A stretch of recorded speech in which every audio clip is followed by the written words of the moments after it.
Like, yo, can you hear me? Yo, yo, yo, yo, yo, yo, yo.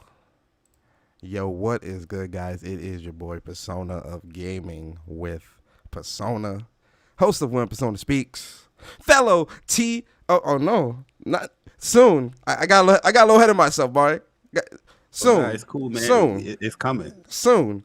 But yo, guys, what is good, man? I appreciate you guys coming through, man. This is The Last of Us 2 SpoilerCast, and I'm realizing now that I spelt spoiler wrong in the title of the video.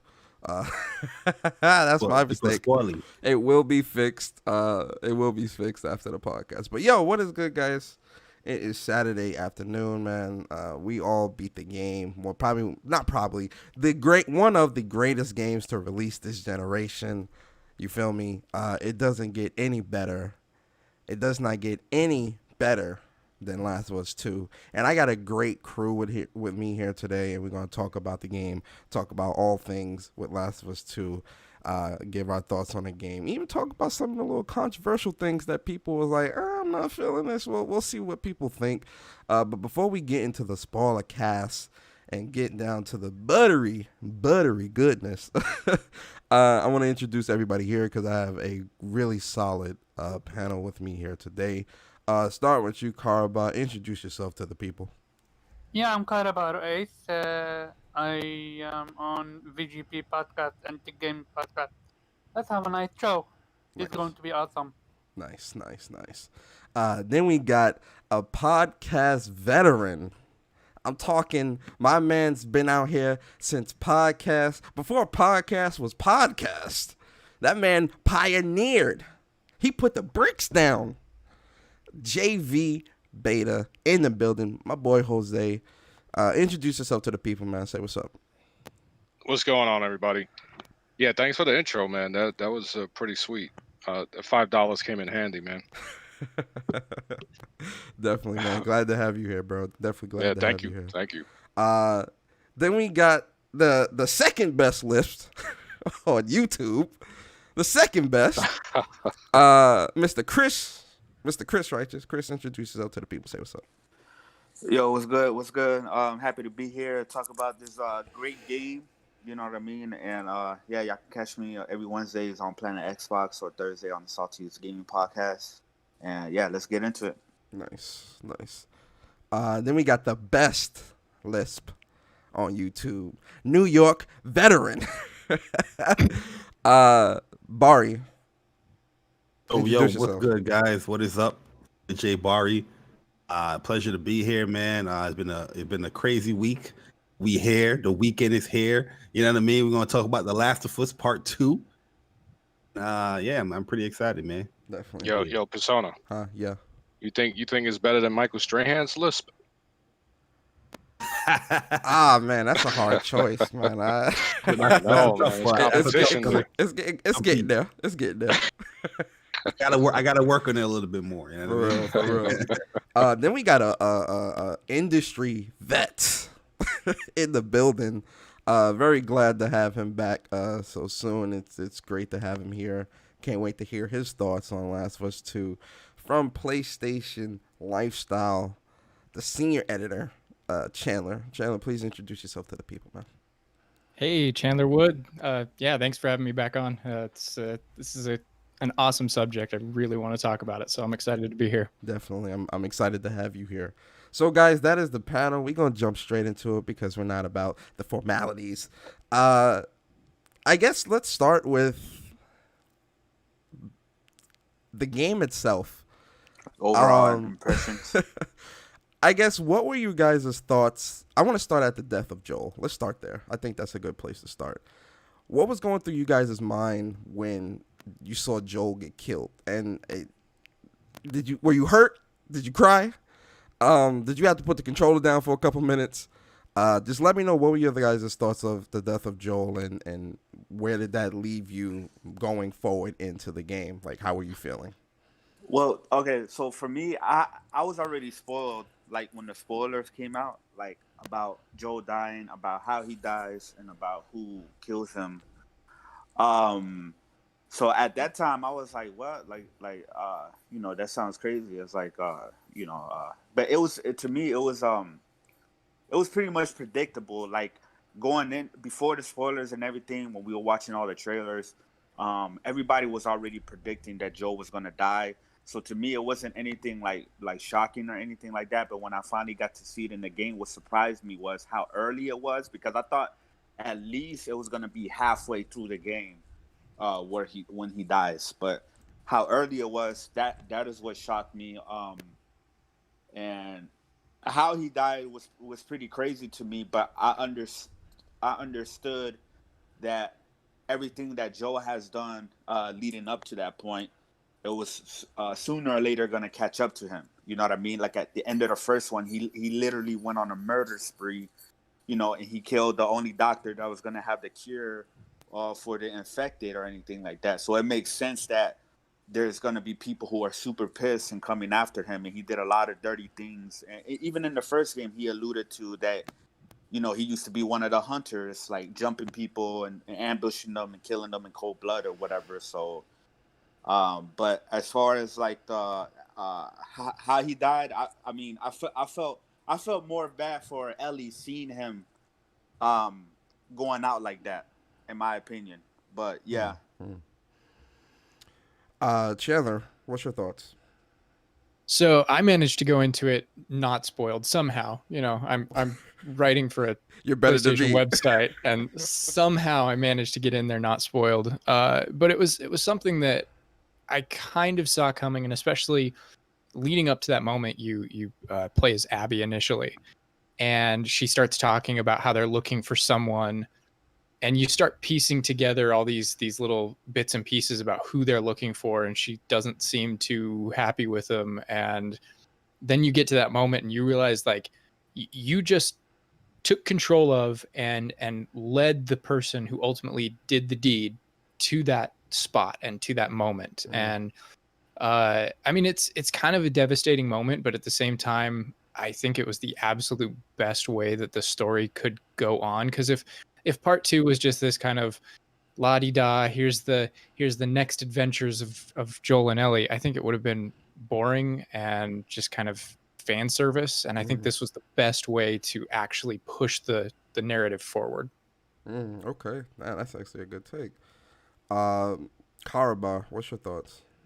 Okay, to me, first of all, can we just give a shout out to Joel because he went out like a boss in the sense Facts. of he never begged for mercy, he never cried, even if he never even cried when she shot off his freaking leg off.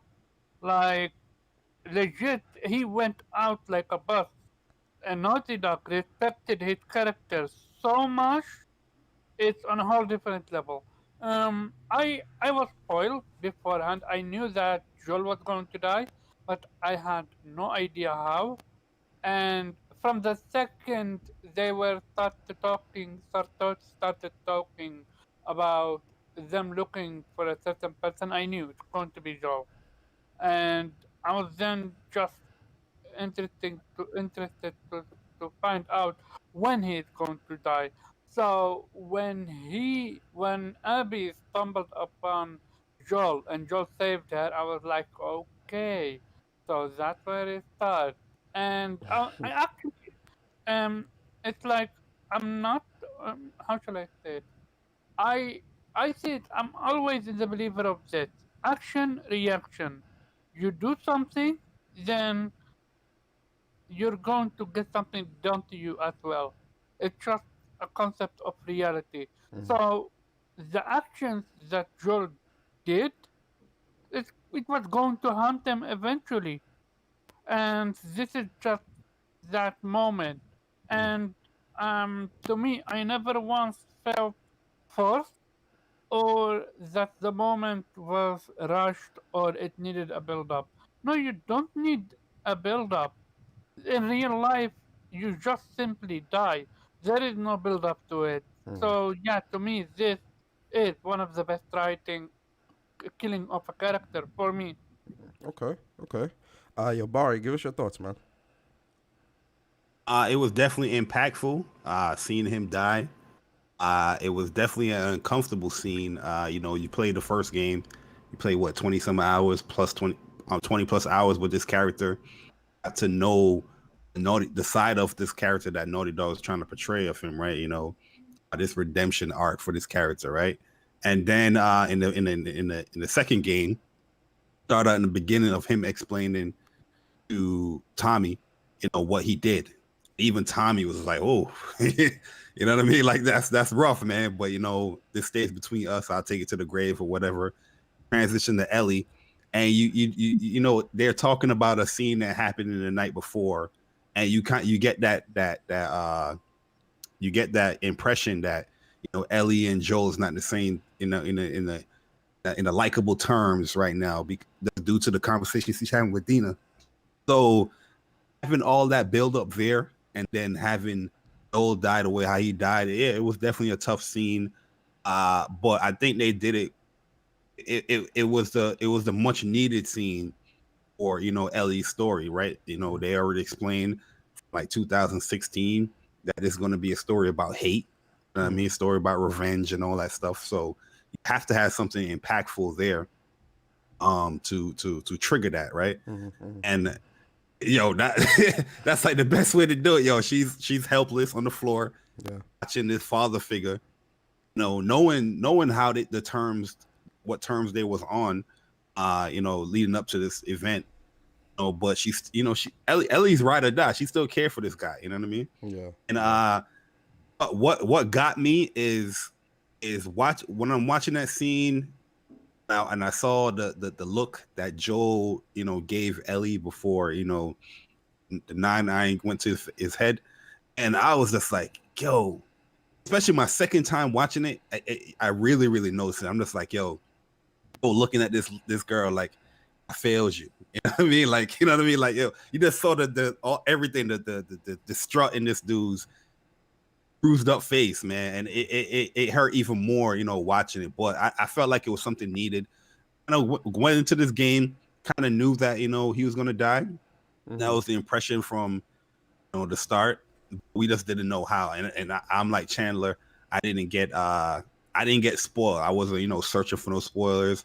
Once I saw that there were spoilers coming out, I muted everything. I muted the word, the last was everything. You know what I mean? So, Yeah. I didn't get you wasn't getting me, Twitter trolls. You wasn't getting me at all. Trust me. But nah, man. That's the way how that scene played out, man. It was an uncomfortable scene, man. But it was well performed. To get the gamer to feel that way, but it was much needed. It was needed.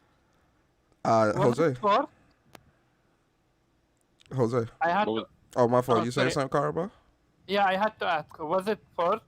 Does anyone here feels that this was a forced moment?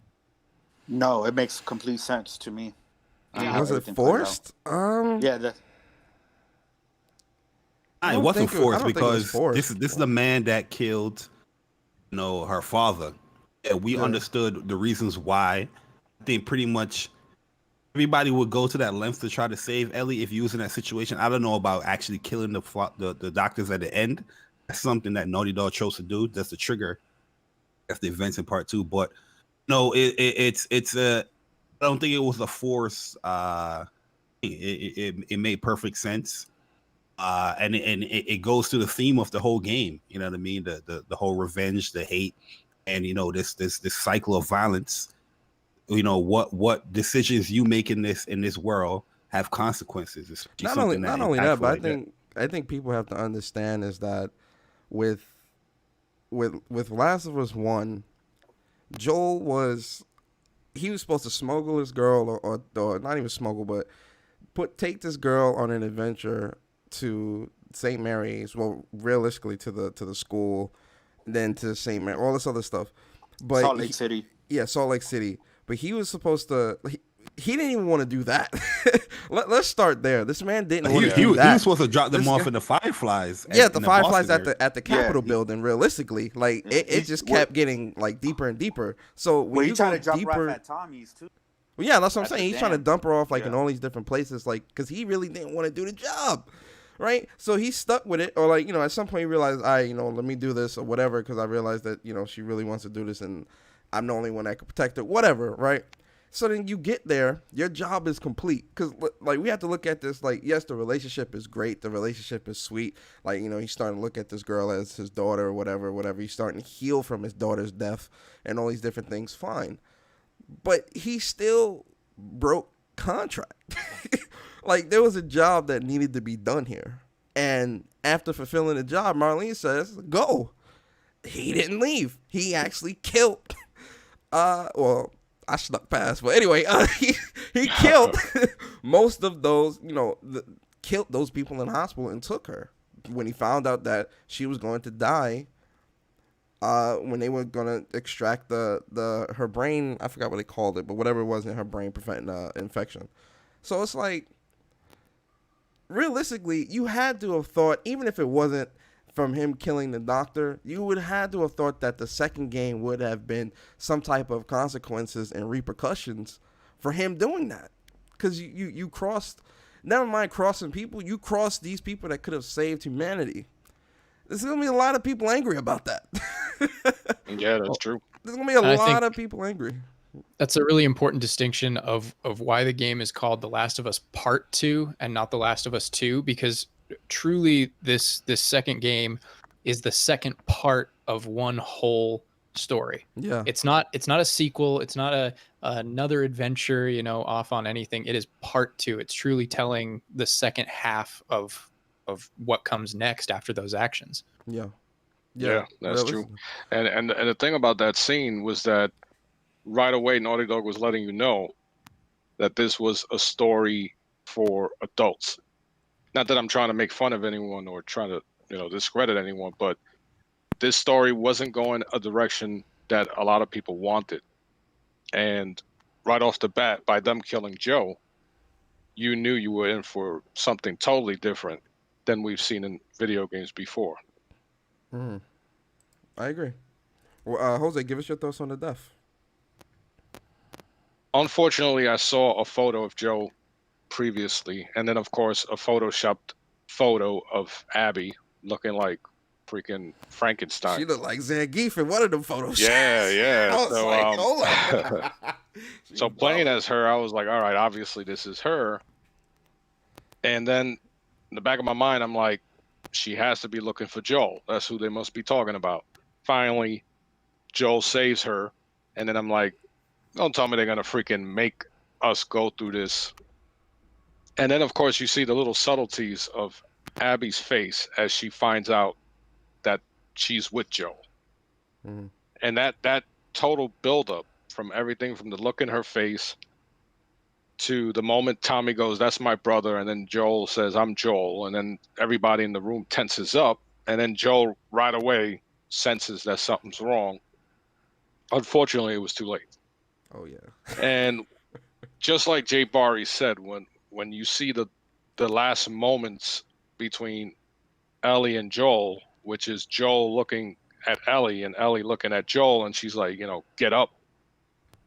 And right there, you're like, fuck, this is really going to happen. And even with Abby, she showed a little bit of restraint. And what I thought, and you and I talked about this on PGR, I felt like there was some slight remorse because she was in a similar situation.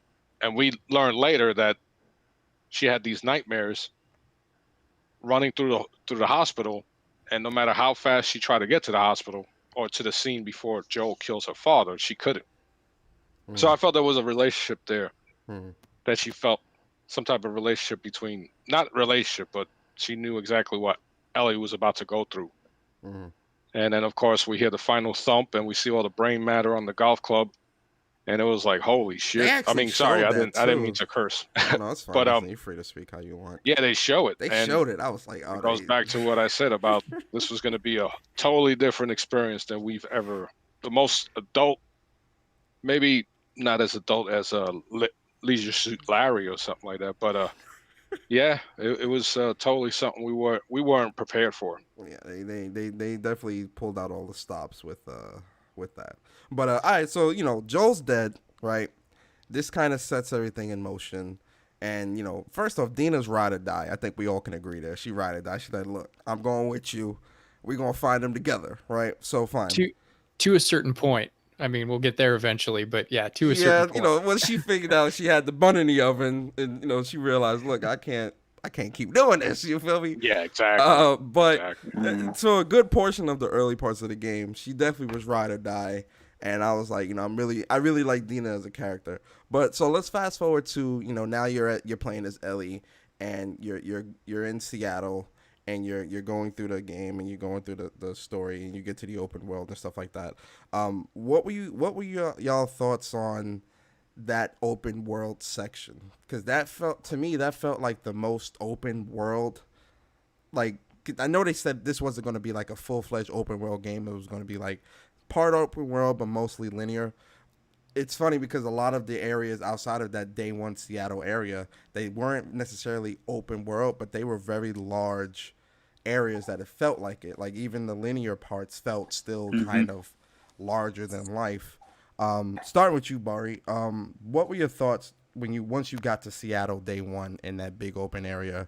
How were you feeling about like just seeing how much Last of Us has grown in terms of the openness and what you could do? I mean, before I even get to that, it's like I feel like that part was just the calm before the storm. You know what I mean? You know, that was just the okay, yeah. You know, the wind. I see the wind coming. You know, it's pretty. It's not bad now, but you know, once you got to the storm, once you got to the eye of the storm with the story, you know, it was in for a ride. But I enjoyed it because you got some good dialogue there. You got to know Dina a little bit better. One thing I did miss in my first playthrough is the fact that you know she was already showing signs that she was like pregnant, because in that scene right in that area right there, you know, she was holding her stomach, you know, she's like breathing, you know, really hard at times. She's holding onto the wall at times, and you know, I didn't really notice that my first time. But I didn't notice that either, actually. yeah, because one of my issues with the game when I was playing that first is like, damn, they're just gonna throw that little story plot there. Oh, I'm pregnant out the you know, just out the blue. Like, where did this come from? But like I said, playing it again, you know, the second time, you know, looking for all the collectibles, I'm noticing these things that Dina's doing and her actions, and felt like that was really cool. And I was like, oh, it wasn't just a out the blue thing. This is a lead up, you know. But I enjoyed that part, man. Exploration. This is just Naughty Dog showing off, like, yo, look what our engine can do. We did this with Uncharted 4 and Lost Legacy. We're putting that with The Last of Us. Very and Lost Legacy-ish for sure. Yeah. But it was a cool scene, because right after that, man, like I said, it was a calm. It was a calm before the storm. It took off. Yeah, So yeah, it was cool. I enjoyed it. Chandler. So that first area, it's a little overwhelming at first. You kind of go in there and you're like, wow, I don't know where to go. I don't know what to do. You start exploring around. You get, you know, down into the bank, and you can find Nathan Drake's ring, you know, Easter egg down in there. And you can go into the music shop, and you can get probably one of the most emotional scenes in the game, where Ellie picks up the guitar and plays Take On Me. And that's a completely optional scene you can completely miss. And I'm going all around, and I'm collecting all the collectible cards and everything. And I don't think it was until Seattle Day 2 for me, but where I really started enjoying the game more was where I stopped playing it as a video game, and I stopped caring about, you know, getting into every corner and every nook and cranny and finding every little collectible, because I realized if I'm Ellie, I'm looking for things that are going to push me forward and that are going to ensure my survival. That's it. I'm not scouring every corner for, you know, quote unquote meaningless collectibles necessarily. So once I started playing it a little bit more in that way, and not necessarily caring about scouring every corner, you know, I still wanted to collect stuff to level up my skills and all of that, but didn't necessarily need to go down every single last alleyway. I enjoyed the game a lot more, but I also enjoyed that it was open enough that I could explore wherever I wanted to at the same time. Okay. Yeah, I kind of, because I know I missed some stuff in that open world area, because I was like, I wanted to see the story so bad that I was just like, you know what, I'll just come back, because there were like one or two places where I was like, okay, I still got to look here, but I'm like, I want I want to see the story. Like we're so early, and I'm just doing a lot of collecting. It felt like now I want to see the story. So let's do the story. So And I agree. they do a really good job at making it replayable and letting you go back and get those things, which I really appreciate. So that way you can just play the first time through, enjoying the story, and then you can go back and jump through the game wherever you want to get collectibles and whatever you missed if you're a trophy hunter and you want that platinum. Yeah, definitely, definitely. Chris, what's your thoughts? Yeah. So initially, when I got to open world section, um, or the open section, not necessarily open world, um, I loved it, man. I see. I like it when a game just drops you off and doesn't necessarily tell you, hey, you know, you need to go here, or has a marker that says, hey, you need to go here. It just says, here you go, figure out where you need to go, right? And that's how I felt like in that first area. And going into like the different buildings and like, you know, the courthouse. I didn't even know you had to go to the courthouse, right? I found it on accident, but everything felt seamlessly as far as like when I went there and then going through everything Ellie and Dina was going through in the dialogue and finding the gas cannon or whatever. I felt completely optional, even though it wasn't. But it's just like that goes to show you how everything just flowed together. Like when you're exploring the area, even the music shop, right? Mm. Felt like everything is just like a part of the story, even though you can skip those things. Mm. But yeah, I like how they make every well, not every. It felt like you can go into almost every building, even though you can't. But I like the fact that I was still going down those areas. I was still looking. yeah, like, yeah. I was still looking too, but I like the fact that there's like it just had so much areas to explore compared to the first one that I was just like breaking windows to get through a window, and you know what I mean. There'll be a door locked, but there's always some type of way to like go around it, or you find like another door that unlocks it, or you'll find a key to unlock the door, or you know you get through it through like a ventilation or whatever. It's just like everything that like I was like, man, like I can't wait for whatever Naughty Dog's next game is, because if Naughty Dog ever happens to make an open world, especially right now with the power of the PlayStation 5, they'll be able to do things that you know, because usually open worlds, right? They're big and open or whatever, but a lot of times sometimes they'll lack details because they don't have enough resources to like keep all the details or whatever, unless you're like Rockstar and you have all the money in the world. But I just can't wait for them to like fully embrace like an open world and keep the same level of details as they have here. So yeah. it was just completely fun to me, like finding letters that'd be like, hey, I left some supplies at this truck down the bank or whatever. Then you go down the bank and you open the truck up, and there's some, you know, actual useful supplies. Yeah. There's complete weapons you can miss. Like if you don't go to the bank, you're not gonna get a shotgun. If you don't open certain safes, you're not gonna get a weapon holster that that allows you to carry two handguns or two over the shoulder weapons at the same time. Yeah. So I really felt like they really stepped it up, and just making the wait harder for the multiplayer game. Like especially if they have a mode that's gonna be like big and open like that. You know what I mean? Similar to like a battle royale mode. I think that's gonna be very fun. Yeah. I pray they Well, don't, but we'll see. Well, I'm talking about like they just drop you in, and there's just like it's this big openness. Yeah. And you're gonna have to find and hunt people and stuff like that. Not necessarily like a traditional battle royale mode, but you get what I'm saying. Yeah, no, but yeah, I love the openness of it, especially because the game is still linear, but it makes you feel like you're actually like fully exploring Seattle and how you want to. I don't know. It's hard. It's weird how they did it, but they did a great job executing it. Yeah, I definitely agree that they definitely did. Karaba, what's your thoughts, man? Okay, so I have never been more happier than when I saw the trophy citer. I'm not sure if everyone. I can assume most of you all got it. I actually got my first playthrough. I was so happy because the map without the map, I would have been lost. Despite the fact that the the the map itself, it was not really a really large area, but it has so many places you can get in through. And one thing that Naughty Dog did masterfully, if you miss out on key items, I'm talking shotgun, holsters, and so on, they actually pop up in different areas. That's legit something that saves you another playthrough just to get I didn't even those. know that. Yeah, so like Jebari missed the shotgun from the what's called from the safe, and he got it from a different place. And even Kofi, Jebari knows them. He even got the same thing. And so yeah, it seems Naughty Dog thought about everything, so you are not stuck. So you are not forced to reload your save file or even start on a new game entirely.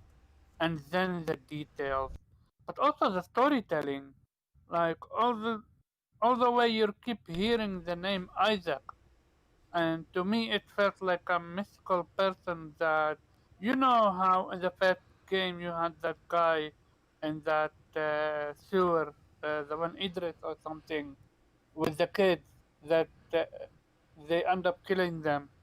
Do you remember that part in the first game? Um, After you run with you're running after you almost drown, and Handy refuse to help you, mm, and you go into that place. It's almost like a kindergarten kindergarten mm. where they had this information about Idris. So, and you in the end you see the kids are actually died. They killed them, and Oh yeah, in the Idris was sewer. not a person you ever met. But with Isaac, you actually meet that person. So that by itself is a plot twist. Yeah. And yeah, to me, this section, I think this section was also Naughty Dog showing off how to do a semi-open world game justice, and they nailed it. Yeah. Nailed it. Jose, what about you, bro? First thing was when they're both on the horse and you're going through the greenery, Mm. and it's like holy crap. With the combination of lighting and the entire atmosphere, and then it's quiet, and so right away you're like, all right, it's too quiet. Something's gonna happen. But they did a good job of, for me, keeping me suspense in the edge of my seat for nothing, basically, because I just kept assuming based on what happened prior with Joel being murdered. I automatically thought, all right, it's too quiet, it's too peaceful. Where the hell's the big action sequence? But no, they gave you time to kind of, The action it, sequence surprised you once you keep going. yeah, exactly. And gave you a little time to unwind, to take everything in, to as Jay Barry stated, have a good conversation with Dina and learn about her. And the whole thing with the environments and the storefronts and everything. Someone mentioned that you could break the windows, and I found myself breaking windows and then running behind a car just so I could see what comes out. Because of course, you had clickers and you had runners. Mm. So a lot of times I was doing that for nothing, but that was the way I was playing it. I was, I and was with so restricted by the first game. Like I had to yeah, I had to really like get the first game thinking out of my head yes, yep, because I at sometimes I'd forget like, oh shit, I can, all right, the door's locked. Oh wait, I can just break the window and go in. break Like the window. I would forget that sometimes. I'm like, oh wait, what am I doing? Like, let me just break the window and just like so. I had to get. It took me a little bit to get that Last of Us 1 thinking out of my head, and kind Yeah, of just move into Last of even Us 2. even 7 years later, Yeah. and yeah, it's there's just so many layers and like Caraba said, it was Naughty Dog showing off Yeah. their new approach. Like Yeah. you saw a lot of Uncharted inspired scenery here. Even with the rope, there's a scene where you got to use a rope and tie it and to the frame of an overhead. Mhm. And I believe actually you used the rope even before that when Dina and Ellie first going patrolling, and you got to use a rope or a cable to escape a certain supermarket. But then there's another. I don't know if you guys went through it. I used the rope to climb up to another window and get some items that were only available if you climbed up. The items were definitely cleverly. They were cleverly laid Yeah, out. I missed you had to break. when You had to break the overhead. The glass that was on the overhead. You had to break the glass and then throw the rope, get it through. So it was really cool. But I'm on my second playthrough with New Game Plus, and the first time I just wanted to get to the reasoning behind Joel's death. So I kind of, I was looking for stuff, but I was more enthralled with what was to come. Okay, that's fair. All right, let's fast forward. Now let's get to the characters because I want to get y'all thoughts on the characters. Dina and Jesse, right? First off, I think Jesse was a waste of a character because only reason why I say that is because he comes at this weird part at Hillcrest, and I'm like, cool. So he about to, and shout out to Naughty Dog for the bait and switch because all the trailers actually aren't. It's not how the game is. Like when you're seeing like the scenes with Ellie and Joel, they made them. They aged them up like that, which I think is clever as hell. Like Naughty Dog is very clever. They aged them up like that to throw people off so that they wouldn't know that those were flashback scenes or that you would be doing something with Joel when they were younger. So that was clever. And then the whole you think I let you do this on your own? I legit thought that was Joel. I'm not even gonna lie. And then it's Jesse, and I'm like, oh shit, what? So can I just ask you a quick question though? Sure. And I'm gonna have to do this on my own. Remember one of the first few teaser trailers we got, and I'm talking about the one with Ellie and she's playing the guitar in this house where there's a bunch of dead bodies, and then in the background you see Joe. Yeah, I got to look at his age or his face to see if he's aged the same way, because that was basically Naughty Dog telling us what was going to happen.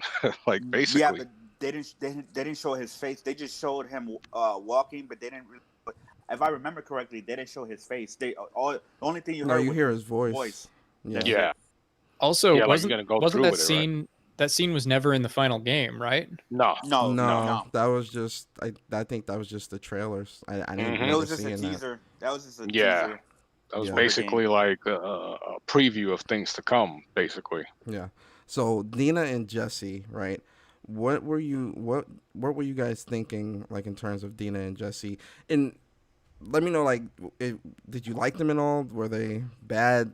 I think Jesse was a waste because he ended up the way he went out was just fucked up. Like he runs out and just bam, that's it. And I'm like, okay, that's messed up. Chandler, let's start with you, bro. Honestly, I loved that moment, especially because what happens right after that moment is the switch to Abby. Yeah. So you're not even 100% sure if like he just got hit in the shoulder and went down, or if he like took the bullet to the face and went down. Like what happened? Obviously, we find out later. Yes, it's shot to the face. He's done. He's dead. But it's it kind of shows how just dangerous and unpredictable this world is. Again, Game of Thrones world. Well, it was like Caraba was saying before, where it's you're not going to get this grand outro for your death. It's just humanity and life, and this is the way things are. And sometimes people just go like that, and they're just snuffed out quickly, and they don't have to make it this big filmic massive moment. They burst through the doors. She took a shot. That shot happened to hit Jesse and kill him, and that was it. And So I kind of loved how volatile that moment showed that this world is, and that anybody at any time could really just take a bullet and go down and die. I do agree that his character was a little underdeveloped. We could have afforded to see more of him early on, do more, maybe an extra scene of some patrols with him or something, just to develop his character a little more early on. But other than that, I really actually liked the sudden, quick death that he faced. Okay, what about Dina? What were your thoughts on Dina and how her and Ellie interacted? How clutch she was in some of the moments when you guys were going through like some of those enemy infested areas, and she would run up and get, like, just give me your thoughts on Dina, the whole pregnancy thing, just everything. Yeah, I love Dina as a character and how she was kind of this, for a long time at least, she was kind of this anchor for Ellie, to the rest of the world, and to post Joel's death, she was kind of the thing that kept her going and kept her rooted to the world and kept her rage from really boiling over, even though, I mean, her rage still boiled over anyway. And I liked the way they developed her character to be this foil to, or this attachment to Ellie, where in the first game you had Joel and Ellie always together. And I think the best parts of these games come when you have two characters who are interacting together. Once you have somebody all on their own, it's kind of like, this is a character story. So you need to have these characters together. And that's the best moments of the game, is anytime there are two or more characters together. Okay, fair enough. Chris. Okay, so I didn't like Jesse. I didn't like Jesse at all. There was really no character development to care about Jesse, or we didn't really get to find out too past, if I remember correctly. To me, he was just there. He was just a friend of Ellie that she knew while she was in Jackson. And as far as Dina, Dina was definitely ride or die for Ellie. You know what I mean? You could definitely tell that she cared about Ellie, and cared about helping her, and whatever. But you don't really get too much background with her aside from like some dialogues when she's talking about, I guess her, because she's Jewish, so her family went like the Holocaust, and how she got her scar and stuff like that. But to me, since they threw in the pregnant card way early in the game, I think that kind of like hindered her character development even more. Like if she would have gone probably like up to day 3 or whatever, she probably could have had more character development. So as far as that, I felt like she definitely needed more time in the oven for me to care about her a little bit more. But yeah, because that's some of the issues I have with the game. I'm sure we're gonna talk some of the issues we have with the game. Overall, I loved it, but there were just some character developments and some character motivations and plots to me that I felt was kind of weak for some of the characters. You know what I mean? Overall, I love the story, but as far as those two characters, I felt like they just needed a little bit more time to develop, in my opinion. Okay, Bari, what's your thoughts? I love both characters, man. Like going to Jesse and Dina, right? Basically, both characters was kind of ride or die, but Dina wasn't given. Dina was the ultimate ride or die, right? She wasn't really giving LEDs reality checks as far as, yo, what length are you going to do what you got to do, regardless if I'm pregnant or not. I'm willing to do it. Ellie had to tell her, no, stay here.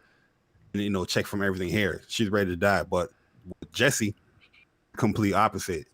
If, in my opinion, he was the first person to give Ellie that first reality check. Even though he's ride or die, he's for Jackson. That scene when they was going to, I guess, rescue Tommy. That was the goal, where Ellie kind of lied to him and say, yeah, we're going to rescue Tommy and get out of here. Where Ellie, she was still stuck in this obsession of trying to kill Abby. And what's his name? Jesse gave her that reality check where he had Ellie really looking stupid. You remember that scene when she was looking stupid at herself, like, Oh yeah, she what? was like, To "I try hope to you for the boat. survive." Yeah, yeah, yeah. Yeah, yes, Yo, because she was... Jesse gave her the real talk. So, me And personally, that was right I'm after they all came to the conclusion that they were going to leave. Remember? yeah, They were like, yeah. once we So get Tommy, we're leaving. Yeah. she lied to him. Yep, He was all of them. like, yo, you're on your own here because I'm here. I got a mission. You agreed to this mission even before. Like that's one thing I like in the game. Even leading up to that part, you had a lot of conversations between Jesse and Ellie. As far as like you could just tell how Jesse, yeah, he's ride or die, but he's stern. He will let you know the truth. You know, he's not gonna just put anything in the bushes or cover anything in the bushes, sweep things on the rug. He's gonna let you know. And that's one thing I like, the difference of dynamics between Dina and Jesse. Where I did think Jesse's important to give her that reality check. You guys find him important or whatever. I don't agree with that at all. But yeah, I like Dina as well. At first, like I said, I didn't really think that whole pregnant thing was strong at first because I didn't really see those signs of her showing that she was pregnant. You know what I mean? Where I took it as first time when she threw it next to that horse that was pretty much like brutally picked up by the infected and all those dead bodies that I guess Tommy left. I really believed her where she threw up because of the smell, but like reading Ellie's journals and like, yo, it's not looking too good today, or she's still, you know what I mean? Like you see the signs and all the stuff that she's pregnant. So I got a better understanding and just a better appreciation for that part. And I think that part was just there to have somebody, okay, we need somebody to be at base in a station or at that theater that they made them little command center, I guess. Yeah, I get what you I mean, so that's why that really was implemented in there, I guess, and Yeah. also the ending. You need that, stay at base for me. You feel me? We don't need you out. Yeah. Be HQ. Yeah. I mean, Straight but Oracle. I like both characters, man. It sucked that we didn't get to see more of Jesse, but Yeah. I did think he played his role, what he was trying to do with his story. Yeah. I mean, give Ellie that reality check, like, yo, what lengths you're going to do this? You know what I mean? You have this girl that you love. She's pregnant. My kid. You know what I mean? But you still love this girl, but you still willing to risk all of that. When you made a promise to, like, we're gonna save Tommy, let's go. Yeah. Give her that reality check, like, yo, you looking kind of crazy right now. I like that. What about you, Jose? One thing about Dina was that she kept telling Ellie, like, I don't want to have to shoot you in the head, because she kept insinuating, like, I took it as an underlying message, like Dina was going to turn at some point, and it would be Ellie who would have to take her out. Because of course, once again, with the teaser trailers and the trailers that Naughty Dog was putting out, and the way they made it seem at some points that Joel was still alive and Dina was the one that Ellie was seeking revenge for. So I thought maybe Dina was going to die ahead of time. And then she starts throwing up, and I'm like, she got bit, but she's not saying nothing. And then Jesse, the thing about Jesse was him and Manny, which is, Abby's faction, they were kind of the same, and they died in a very similar fashion, like just out of nowhere, and but they did serve a purpose, and like Jabari said, he was the one to keep Ellie in check, and I think he was more ride or die than Dina, because he didn't have that intimate relationship with Ellie, but he was still going out there and trying to rescue. Well, number one, he did rescue Ellie at one point, and then went and got Tommy. So you saw that he was ready to go regardless, even though he really didn't have any type of intimate relationship with neither one. Of course, once they found out that Dina was pregnant, they all agreed that it was time to take her back and let things go, until obviously when Abby showed up and changed all that. But no, actually, they found Abby, or there was the rumor of Abby being at the aquarium. So then that's where Ellie lied to Jesse. But I think they served a purpose. Obviously, Dina was Ellie's conscious, and it was her. She was her substitute for Joel, where Joel would be like the mentor or the one to talk some sense into her. But even as much as people liked Dina, the fact that she told a story about her killing somebody at the age of, I think, 11 or some shit, And it just tells you that how messed up this world is. Somebody as likable as Dina was talking about the first time she had to kill somebody, not an infected. So, yeah, there's a lot of depth to these stories. Jesse, Manny, I think Manny and Jesse and Mel were kind of similar characters where I didn't like they Mel at both, all, man. She, yeah, like I I didn't felt like like her at they all, were the man. two that Mel was the one that was very Yeah. confrontational with Abby, and Jesse was the one who was like upfront with Ellie. So I kind of think they kind of were parallel to each other. Mel, the type of character, type of person where you in the club drinking. Oh, Nah. no more drinks, guys. No, She's the fuck she's outta here. Karen. I'm trying to drink. You're the Yeah, she's designated Karen. driver, so sit in the corner and wait for me to finish. You're gonna carry my drunk ass out the club. You're gonna drive me home. I'm like, that's No. enough, guys. Alcohol poisoning. Get up out of here, like. Well, she was the doctor, so Yeah, fair enough. Karabot, Jesse and Dina, thoughts. Those are great thoughts. nah. I see this thing moving. Yeah, I think he might have stepped away. no, I'm Oh, here. there you go. Oh, okay. I didn't hear you. Sorry about that. Dina, not only was she gone die for Ellie, she was actually literally willing to sacrifice her own baby to just for sake to give Ellie that mask. If you remember, the second that mask Oh broke, yeah, yo. and Dina and Ellie see that, Dina without no shred of hesitation, and I'm literally talking not even 0.00001 second of hesitation. She was Yeah, like, Ellie, take my mask, knowing yeah, fully Ellie was well like, no, no, no, no. she would have turned and her baby would have died. So Yeah. that's why I would put Dina ahead of Jesse. Like, well, actually, she threw herself in front of Abby.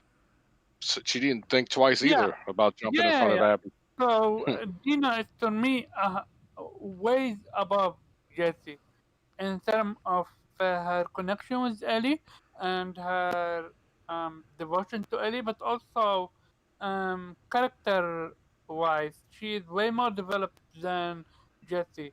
Like with Dina, we found out about her sister being killed.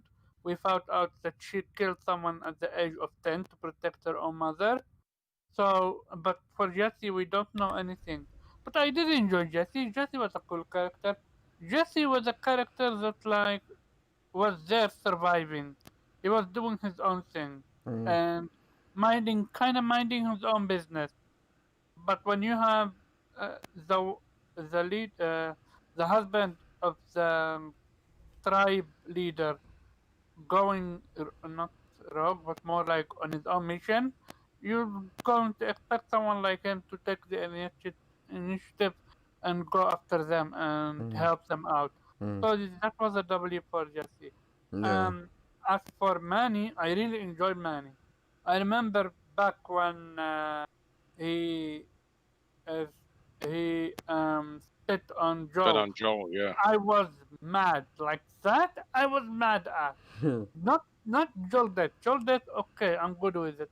But when Manny spit on Joe, I was super mad. I mean, I Yeah. was mad too, but I got it because Yeah, I mean, yeah. listen, look what Mans did. Like, it's funny because by the end of the game, I actually agreed with Joel dying. Like, I didn't really feel. I felt like this was justified, but Yeah. And to and kind one of more point, Persona, sorry to cut you off. With Jesse, Dina did mention that his parents were still alive and that they were great people. and so it kind of tells you how much Jesse lost. Well, not lost literally. I mean, he lost his life, but the fact that his death was going to affect his parents Yeah. and even Oh his yeah, son. Yeah. Yeah. but the saving grace is his son because their parents have kind of now have a grandkid. Mm. Maybe That that's who she went with. Maybe Dina went to his parents. yeah, Yeah, I I'm think Dina went back to I Jackson, think but she did because she is have no legs to stand on. Like Dina is strong, but she have a child. She mm, can't do it She at all. even said that she considered them family. yeah. Yeah, Yeah. Well, and I So think let's that's what Jesse really was like an anchor back to normalcy and kind of that normal life. Like you said, he had parents.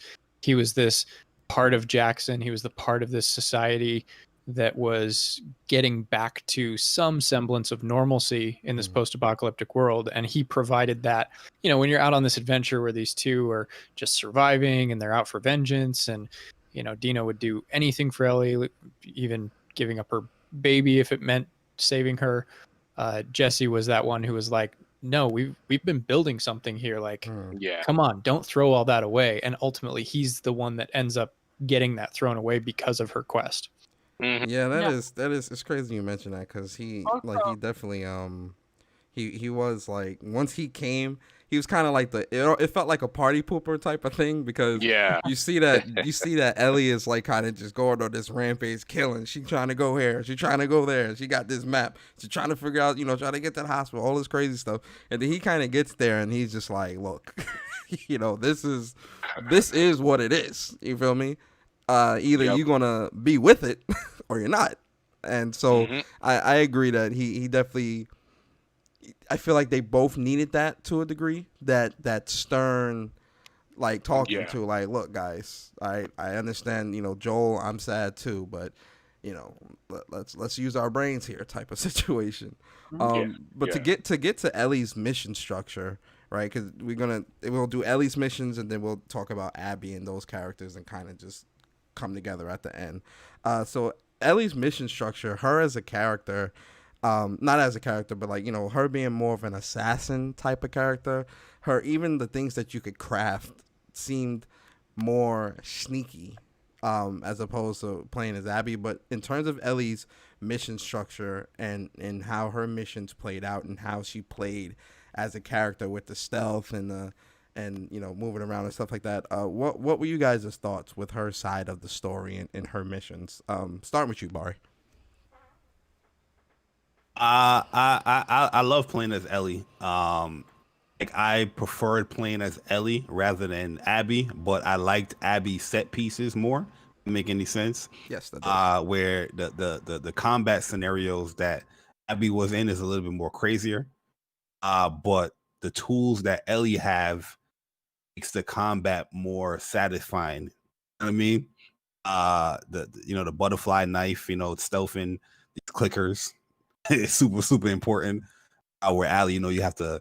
I say Allie. With Abby, you have to craft the shivs like how you did in part one. So Abby felt more like I kid you not. Like I've been saying, Abby is Joel. You know what I mean? Yes. Like Ellie's Yes, Ellie. I agree. Yeah. Abby Yep. is Joel. Yeah. Everything from our arsenal is like what Joel had in part one. You know what I mean? So, but yeah, I like both scenarios. Like my favorite scenario for Ellie is definitely like the hospital and was it what was after the hospital too, man? Uh day 3. For Ellie. Yeah, for Ellie, the last thing they leading up to the aquarium. Not Aquarium. Yeah. Yeah. that was really cool as well. But Ellie, for Abby, she has what my favorite set piece in there, and that's going on Yeah. that island. Like I love being on an island and you could just sneak through the rice field, I guess we'll call it, or the little plantation field, Yeah. and you can go underwater a little bit, and you can go into the vegetation. That Yeah. was so cool, man. And just having seen the two factions fight, you sneaking That was by so that. dope. That was cool as well. Even that skyrise thing, man, the scariest part in the game for me Yo, personally. that hospital was like peak Resident Evil. Yeah. Oh yeah, yeah. That The was hospital peak was. Resident Evil right there. Like Yeah. that was Naughty Dog saying, "Look, we're versatile in how we create shit." You feel me? Matter of fact, I forgot about the hospital because that's where you fought that boss, Yeah. which was The amazing Rat too, King. man. Yes. Yeah, yo, that was an amazing boss fight, man. But yeah, I like both scenarios, but I think Abby has better set pieces. But I do I enjoy playing as Ellie more. Yeah. Yeah. Uh, Chandler, what's your thoughts on Ellie's mission structure and how she played as a character when you were using her? She definitely played with this real sense of rage. Like you could tell with the way that her gameplay is, the way that um her mission structure is, how she's so focused on getting to these certain locations. Like her goals are always getting somewhere and killing or torturing somebody to find out information. She doesn't care who she's killing. So many times when she kills people, and Dina will ask her, like, "Do you recognize any of them?" And she's like, "No." But it's not a big deal. She's like, "Whatever. I killed these people. They were in my way, getting to where I needed to go." So yeah, she definitely felt just absolutely full of rage. Which, kind of a side note there, I think it's interesting that her rage, if you really dig into it, it's not purely about Joel's death that she's mad about, but also that she's still mad about what Joel did in the first game. Yeah. And she's still dealing with the complex feelings of both of those things, because she's still situation, and their relationship was really tense, and then he gets killed, and so she's like, well, I was still mad at Joel. I hadn't fully forgiven him yet. You kind of find out that she was starting to by the end. In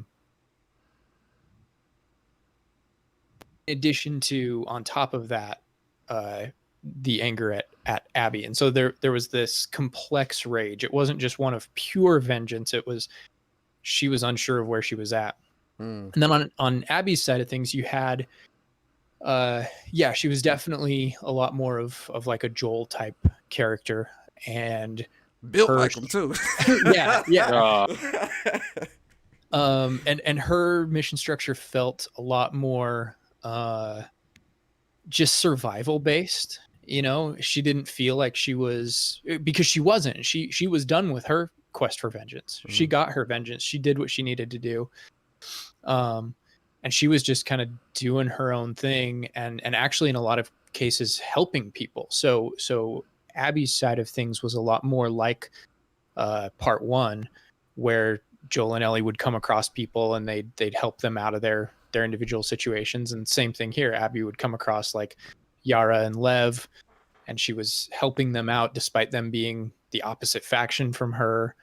And then she starts hearing about her friends dying and realizing that somebody's here hunting them down, and she's really worried about it.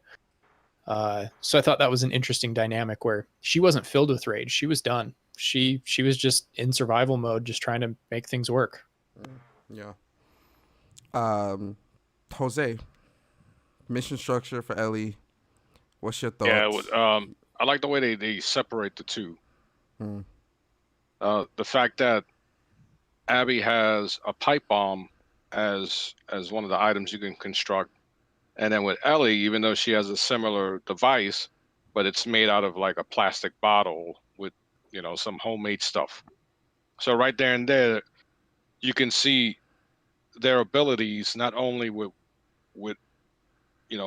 what type of physical abilities they're capable of doing, but what kind of training they have. Like Abby, straight from the get-go with Owen, she's like, we got to keep training. Whereas Ellie is stuff she learned from Joel on the run, like whatever materials you can use them to build something. And so once again, the little details, like the comparison with the pipe bomb, the way Abby holds her gun when compared to Ellie, and to me, Ellie was more wild in her fighting style, where Abby is clearly trained in self-defense. And even the story reflects that, where Ellie, her story was extremely wild and unstructured, and she was just pure rage, and as you stated, killing anyone in her way. And then Abby, you saw the football stadium, you saw her, the training facility. They even did target practice with her, and she was more of helping people. And so it was two, even though they had very similar backstories, where a father figure, well, one had a father who was murdered, and then Ellie's father figure was murdered. They were two distinct characters, even though they had something that binded them together. So it was very well made, and Abby at the end was very likable for me. Of course, it didn't mean that I didn't like Ellie, but at certain points, I felt like, come on, Ellie, give it up. Let's not do this. Let's chill with that. And that's great storytelling, having you change your mind after certain events in the beginning, and that's just saying something. So Ellie, yeah, she's still the Ellie that we all learned to like in the Last of Us 2, and then they introduced a new character in the most craziest ways. You hated her at first, and then for most people that I spoke with, they really like Abby now. So very well made, and the story, both Ellie and Abby are just fleshed out really great. Yeah. Tragically. Tragic, but not, it's definitely they're tragic, good. but yeah. Karba, what's your thoughts on Ellie's mission structure and like how Ellie played as a character when you were using her? Ellie is I actually enjoyed Ellie because the thing with the dogs, you need to outsmart them. Because Abby doesn't have any issue with the dog, but Ellie Yeah, does. that's true. Yeah. And Ellie can take out the dog with so many ways, and Dina helps Ellie a lot. So I enjoyed that aspect as well. How your teammate is helping you. The best moment of Ellie is for me, and this feels almost Uncharted-ish, is when Jesse saves her and they're in the car, the Gorgon and the car chase. I really like that moment. That did definitely feel very Uncharted. When you getting in the car and you Uncharted, shooting and all. Yeah, that definitely Yeah. felt. That was Uncharted straight up, Yeah. man. Hey, in the last about you can always have a little bit of an Uncharted. Oh no, Everyone that's deserves a perfect. little bit of Uncharted in his life. Yeah. And uh, yes, I think for me I enjoyed Ellie more because of one thing: the ability to kill enemies faster, stealth wise. Like with Abby, you can't upgrade her stealth kill, but with Ellie you can, Mhm. and that Well, allows unless you use you. the shiv, like Abby, she has the Unless shiv. unless you ship indeed, unless you use the ship, yeah. I ain't But wasting no with materials Ellie, on that. They gonna get this yeah. chokehold. Yeah. And Choco Talk takes a few seconds, but she snaps them Get neck intimate. like a mofo. Yeah, she is ruthless. I enjoyed Abby hunting rifle way more than Ellie hunting rifle way more than I enjoyed Abby gun, whatever that I thing think was. Ellie had the better bow too. That crossbow wasn't getting no one hits, and I was close, and these dudes Really? were still nah. Yeah, I Crossbow like the can bow one hit. better. Crossbow can actually one hit kill one shot clickers, but you need to hit them in the head.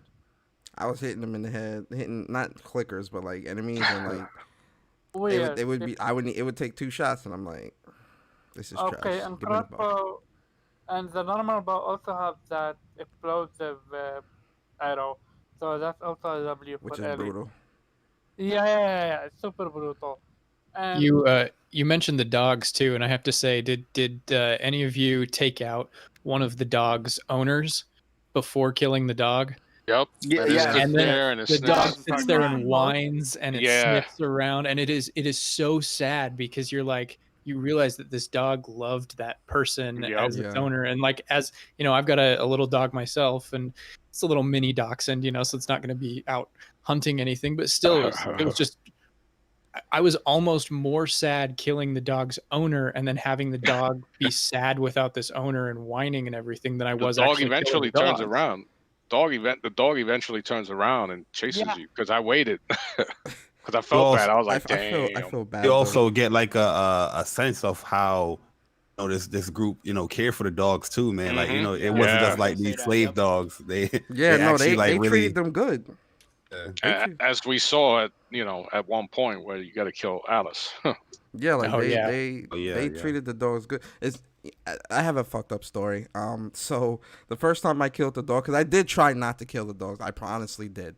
I did, but it was very very How hard. hard was that on you? It was very hard. It was very hard, and it's messed up because the first time I killed a dog was actually in the hospital. Well, no, you know the scene from State of Play. I tried to follow that route. You actually can't do that same exact route like that. Like it's actually weird. I tried to do the State of Play route, but it failed miserably. But anyway, so I did do the Molotov at the first dog, and it was just as messed up. But then the second dog that was searching around in the hospital, I shot the explosive arrow at the dog, and the sound that it made, no dude, the sound that it made was it I had to pause the game for a second because I was gonna say that's a put a controller down moment. yeah, I paused the game for a second because I was just like, because I saved it, and I was just like, whoa, like because like as soon as it explodes, you see like the dismemberment and I was like, oh shit. I actually didn't want to do like you see it, and I was just like, "Damn, You went from not wanting to kill it to killing it in the most extreme way. yeah, because I was, you know what it was? I was trying to shoot the owner, like with the explosive arrow, but it hit the dog, and it was really bad. It was really. I have the video. I don't think I'm gonna post it on Twitter just because I don't want to.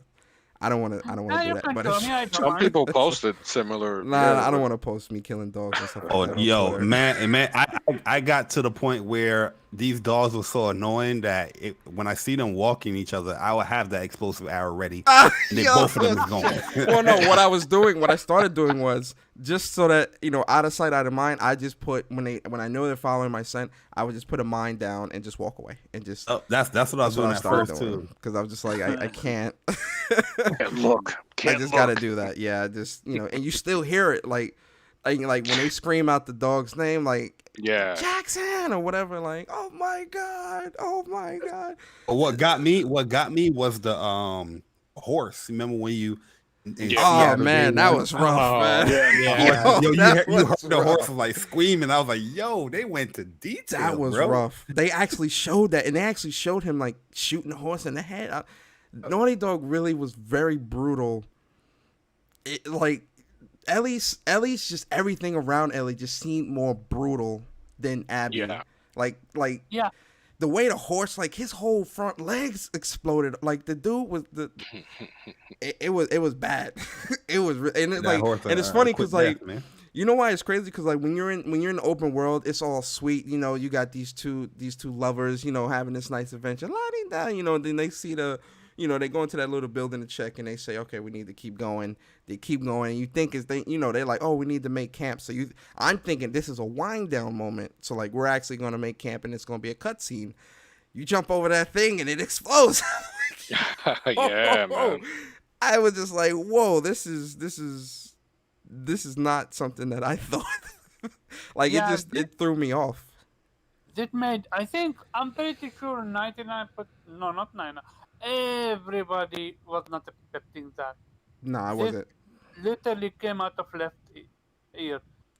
And you thought Dina was dead too. I did. I definitely thought Dean. Well, it's 2 times I thought Dina was dead. I thought she was gonna be dead when she rolled off the thing, but I also thought she was gonna be dead when you were tied up. And he was about to, when he had his gun in his hand, I thought he was just going to walk up and shoot her. Man's put the gun away, is about to stab her with the glass or whatever it was. I think he had a knife or glass or something. I'm like, oh, okay. It seemed quicker to kind of just shoot her and keep it moving, but the glass is fine too. Whatever you want to do here. What about the end, or not? I guess not the end, but the middle when Abby gets Dina in her sights. Did you think she was gonna do it? Yeah. Yeah. I thought She her was neck like, was yep. gone. She was about to snap Mhm. this girl's neck. Oh, She- you're she's talking pregnant. She goes, about. good. Oh, you're talking if about it at the wasn't- end when she yeah, when she yeah, had at when the she end. shut. Honestly, Yeah, what I thought she what was she dead when had, she slammed her head against the wall, against the floor like that. Like, Oh, that yeah. looked. she was I'm gonna, like- she was And gonna cut her that throat, but it scar, wasn't. that scar is still on her Oh, yes, it her is. head too, man. I thought she was going to say fucking and just kill her. Like, oh, you took Mel for me. She was pregnant, so good. This is my revenge this is my revenge. She for even that. said good. Yeah. Well, it When was Ellie Lev who said stopped she's her. pregnant, she's like, good. And then, Lev was the one who was like, Abby. And she's like, oh, crap. Go ahead, Chris. I know you keep trying to say something. Sorry, we cut you off, bro. Go ahead. Yeah, no problem.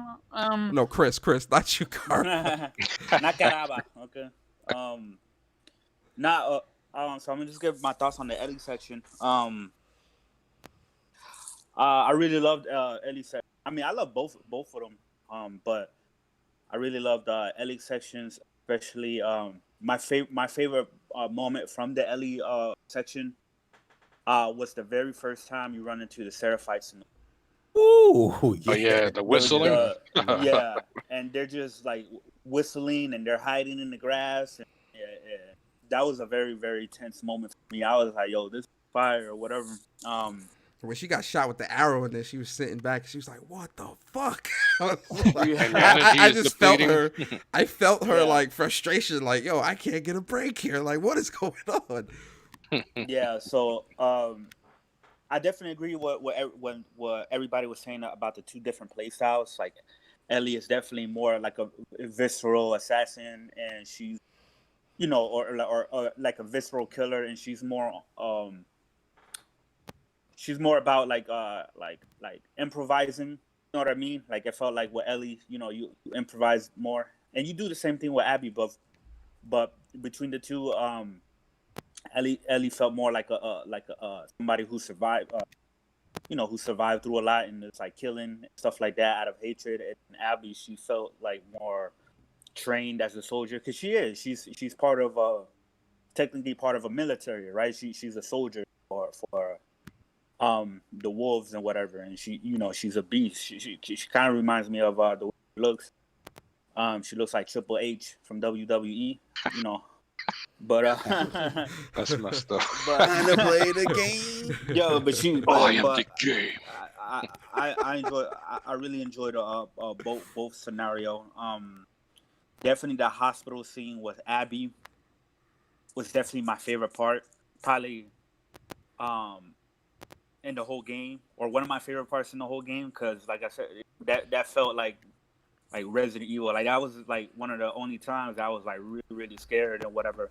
But as far as like the flashbacks, because both characters have flashbacks, I definitely enjoyed Ellie's a lot more because you knew Ellie and you knew everything from the first game and everything like that. So going through her flashbacks, Karaba, your mic keeps like cutting and stuff like that. Oh, sorry. But yeah, when I was going through the flashback with Ellie, I definitely got a lot of nostalgia vibes from the first game. You know what I mean? Like when they were going through the museum and it was just her and Joel bonding on her birthday. You know what I mean? And she gets inside the little spaceships and she's imagining, like, her That going was through such a space. good moment. Yeah, to me they nailed that bond, like between her and Joel, and like it being her birthday, like perfectly. Even the stuff when she was like 17, right? She was a little bit more grown or whatever, and they're going through the little hotel where the very first time you fight a bloater. I thought that's definitely was a really, really cool flashback. Definitely better than all the Abby ones. So go ahead. They definitely made them bloaters much more aggressive because that Yes, motherfucker was running through walls and shit. And I'm like, exactly. Hold on, bro. I mean, I was like, What the hell are you yeah, doing like- here? Like, you running through walls now? Like, you made it aggressive. They made that Rat King. Like that was to me that was like a Resident Evil. Like he had like a bunch of clickers and and Shambler or Bloater or whatever, they were all like stuck together or whatever, like a gumball. Stalker That on Rat yeah. King definitely met my flamethrower. That's all I'm saying. Yeah, it was crazy. But yeah, the scene what Ellie and Jesse in the car definitely felt like Uncharted, and I'm saying that in a good way. I'm not, trying to take away from it. No one, you know what's that- funny? No one's mentioned like I think one of the craziest scenes with Ellie is when she was sitting there in front of Nora. She smashed her face in. Like they made you press that button like 4 times. I'm like, whoa. Hold on. Go ahead. Oh, I love that hospital scene, man. It was dope because it was showing that Ellie, I'm the one with the advantage here. You know what I mean? Like, yo, nah, these spores ain't coming for me. Nah, they Am I definitely. the only one? Am I the only one who thought Naughty Dog took the way out in the sense of we should have seen Ellie torturing Nora? It Well, no, would I have- think they did that on purpose to let you see the madness, like, because I think at that point Ellie, like, she's became mad at that point. Like, look at her Yeah. face. Like, And I think I they want- wanted, I think they Yep. wanted you to see her and see her anger and her, and just her frustration and just her going crazy, like realistically. But And I was- think was they gonna- were. Oh, go ahead. I think they were trying to hide the fact that because at the very end you find out that she knows all along. She suspects. She really knew that these were the remnants of the Fireflies that were coming after Joel, and that's what she was after. But you don't know that until the very, very end when you get that final little flashback. So I think that moment with Nora, the reason it cuts away is because if we'd seen more of that, we would have become more aware that Ellie was more aware of why Joel was killed than she lets on. Mhm. Yeah. And one last thing, before sorry, but no one have mentioned this part, which is with the sniper. I really enjoyed it. Oh, that's the because- Abby section. We gonna get to the Abby part. Yeah, in a that's minute. the Abby This is the only Ellie section we're gonna focus on just for right now. But we move into Abby after this. But go ahead, Chris. Yeah. Well, definitely. Well, I was gonna say the only two parts that felt like Uncharted to me was definitely the car scene and well, both for the car scene, because I think you do one with Abby when as soon as you leave the base. Yeah. And then when you're riding through the island in the horse when everything turned down, that definitely felt like an Uncharted moment to me as well. But yeah, man, I really love both characters. Section they both felt like. It's kind of funny because it was kind of structured like a Resident Evil game, or some of the Resident Evil games. You know how you have like campaign A and campaign B. Yep. It was like Leon and Claire or whatever. Yep. I kind of felt like that. Like you have two different campaigns, but instead of going through the same locations, you go through different locations, and it was like so varied or whatever. Oh yeah, and also the Ellie at Santa Barbara, like at the end, that was also like one of my favorite parts too. I messed up in that part so bad.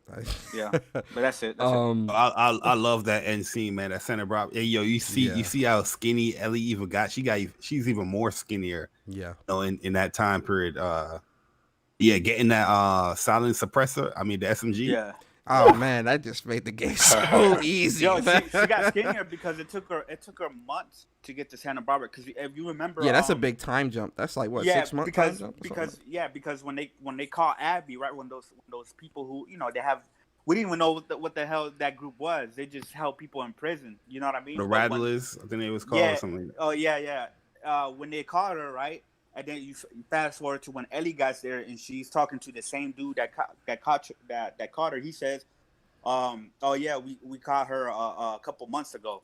You know what I mean? So the time jump was like a few months after they had caught Abby. So she's been there. That's why when you see Abby, she's like super skinny. Yeah. You know what I mean? So so moving into Abby's section, let's start with the characters first. We only gonna start with the most important. So Yara and Lev, which is the Seraphites. So we know that Abby, I think this is probably Seattle day. Is this Seattle day 1 or probably day 2 when she gets caught? I forget. It might have been day 1 or I think it was still part of day 1. But probably one of the first trailers that we saw way back when was when Abby was hanging from the thing and the Seraphites was about to cut her open. And I thought it's funny because I thought this was Ellie's mom. Like straight up. Yeah, I thought this was Ellie's mom or Ellie as like older. It's weird because I thought this was either Ellie's mom and this was a flashback or something, or this was Ellie like an older, more Jack version of Ellie. But clearly we all were wrong in that situation. But so we see that we see that Abby, she gets caught by the Seraphites, and she's about to get cut open, and then Lev cuts her down because Abby saved her from saved Yara from getting killed or whatever. And so that's when we get the introduction of like two Seraphite characters, and like you really start to see Abby. You really start to see like this is where the story kind of opens up for Abby, and you start to see her develop as a character a lot more, and you start to see the good side of her and kind of see that she's a good person, right? So in terms of Yara and Lev, what were your thoughts on these two characters? Bari, starting with you. What were your thoughts on Yara and Lev and how they were done as the characters? I thought it was pretty cool. I thought out of all of the characters in the game, I felt like they were the most rushed, in my opinion. Mm-hmm. But they are from the different faction that we didn't really get to see a true insight on the Seraphites. We just saw like a little bit of murals and here and there.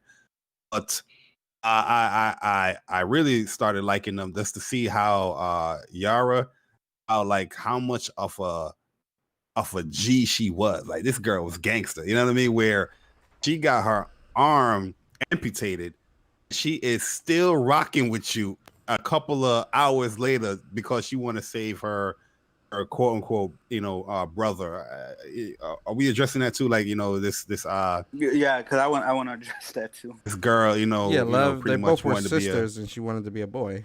Yeah, she wanted to be a boy. She didn't want to get married to the elders, so address her as a boy. Yeah, that's what she wanted. Like to that be. That part, I felt like it was cool as well because showing this extremist group that people are willing to rebel against it. Mm-hmm. I thought that was pretty cool for the two characters, and one was just ride or die with her sister. But yeah, I overall liked the characters, but I felt like they were the most rushed. But later on, going through in the Seraphite Island, I really began to like, especially Lev, that whole sky tower scenes.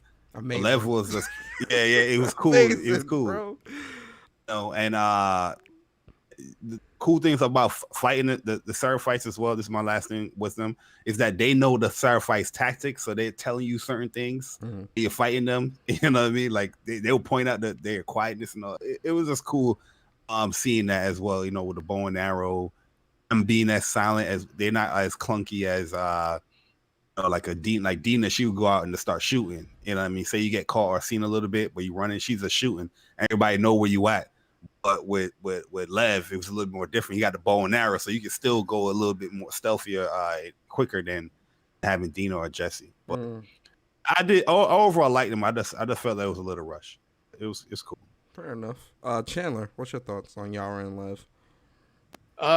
Yeah, I agree. They were kind of rushed characters. They could have spent a little more time developing them, but at the same time, this game had so many characters that it was hard to find the right balance of who to focus on and for how long. So I think they did pretty good with what they had. And like Yara's death scene is also again one of those unexpectedly brutal moments where wasn't it? It's just it's like this hopeless moment where you're like, okay, they're caught. How are they even going to get out of this? And Yara goes down. You think she's totally dead. You think that the WLF leader is going to take them out. And suddenly she pops up from behind, just one last shot, with that gun, takes him out, gives them just that enough time to escape while she's just getting perforated with bullets. And you see it like too. You see it. And it happens so fast, you don't even fully have time to process it. It's the same kind of thing with like Jesse's death. And that's over the course of a lot of this game, they did that quite often where they didn't give you this like cinematic moment to dwell on a lot of things. Like they move the story along really quickly. They don't give you time to really process and think about things until you're a little bit further in, and you get to maybe a quiet moment and you're like, whoa, that just happened. Like, wow. Yeah.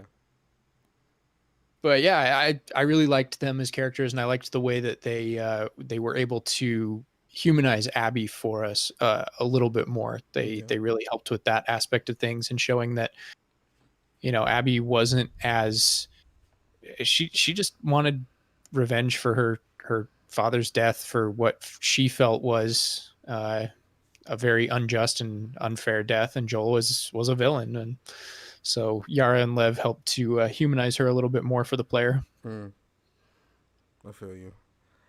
Chris. Yeah, I like the fact that they made you bond with two Seraphites. I wasn't expecting that because I knew about those two characters from the very first trailer, right?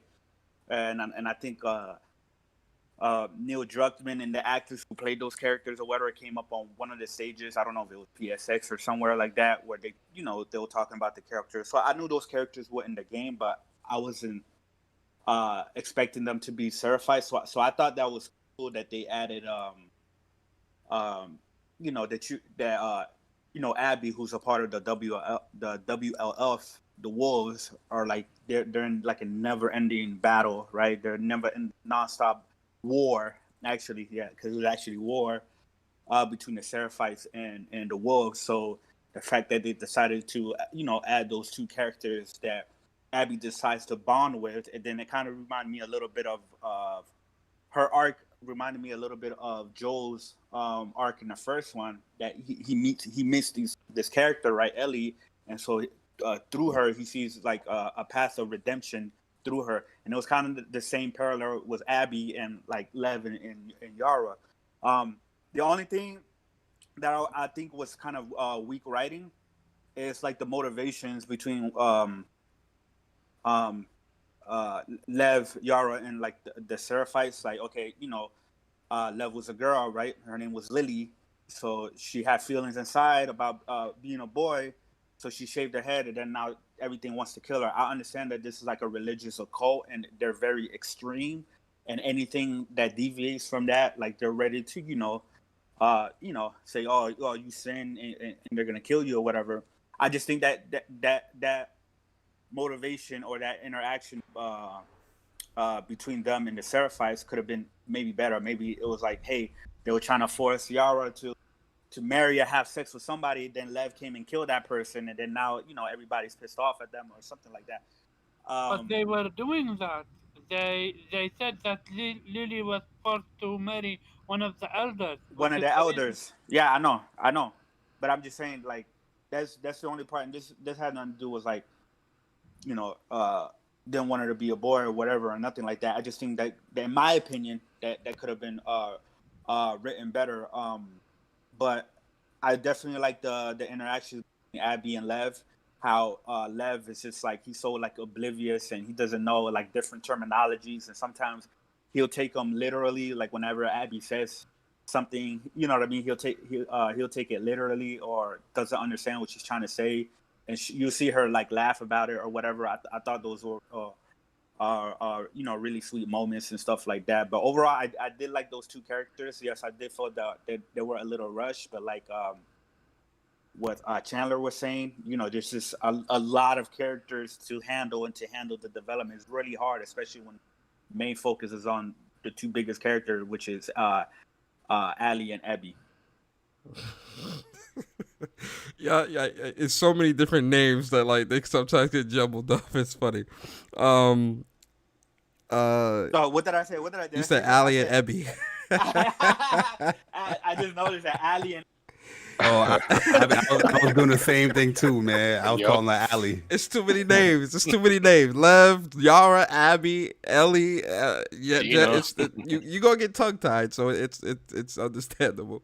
In terms of like the quick writing, though, I mean, I don't know. I feel like with Lev, I think Lev was the conduit for, or not the conduit, but like the middleman, no pun intended, the middleman for kind of getting a lot of that story on the fly. I don't think it was necessarily quick because like when you and Lev were going to get the medical supplies, he was, when you see like, I forgot the Seraphite who they praised. I forgot her name, or like all over the walls and Yeah, stuff. yeah. When you The prophet. see her, Yeah. when you see the prophet and stuff like that, he explains what that is and what she did and like why the Seraphites are the way they are and how they follow her teachings. But then he also explains that they are deviating from her teachings because she was all about peace and the Seraphites are not. Then he explains, he explains a lot about their tribes and how they are and how things have changed. And then she explains,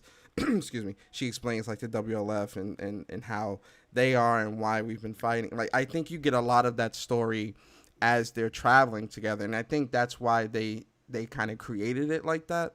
In terms of Lev having to go with you to go get the supplies, and you kind of get to see their both of their barriers break down, especially by the end of that mission that you have to do to get the medical supplies. Because I feel like at that point I knew enough about Lev to understand why he did why he is the way he is, and like things like that, and why this is the way it is. And then when you're with Yara through the sniper section and you're trying to get to the island, and even while you're on the island, she's explaining to Mother why they're like this, why this is the way it is and what this island is about. Like I feel like I feel like I got enough of the story from both of them to be like, okay, I get why, one, they ran away, I get why, two, they are the way they are, and three, why this is what it is in terms of them wanting to leave. So I don't know. I feel like I understood it. I don't feel like, I mean, I understand you guys' gripes about it being rushed, but I don't know. Playing it, I didn't feel like it was rushed. But what do you think, Jose and Karaba, about Yara and Lev?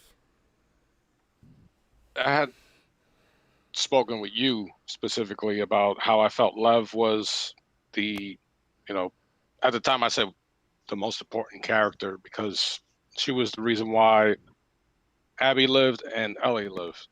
And also she was the one that broke Abby out of her cycle, and as well as breaking out of the cycle she was living in with the scar.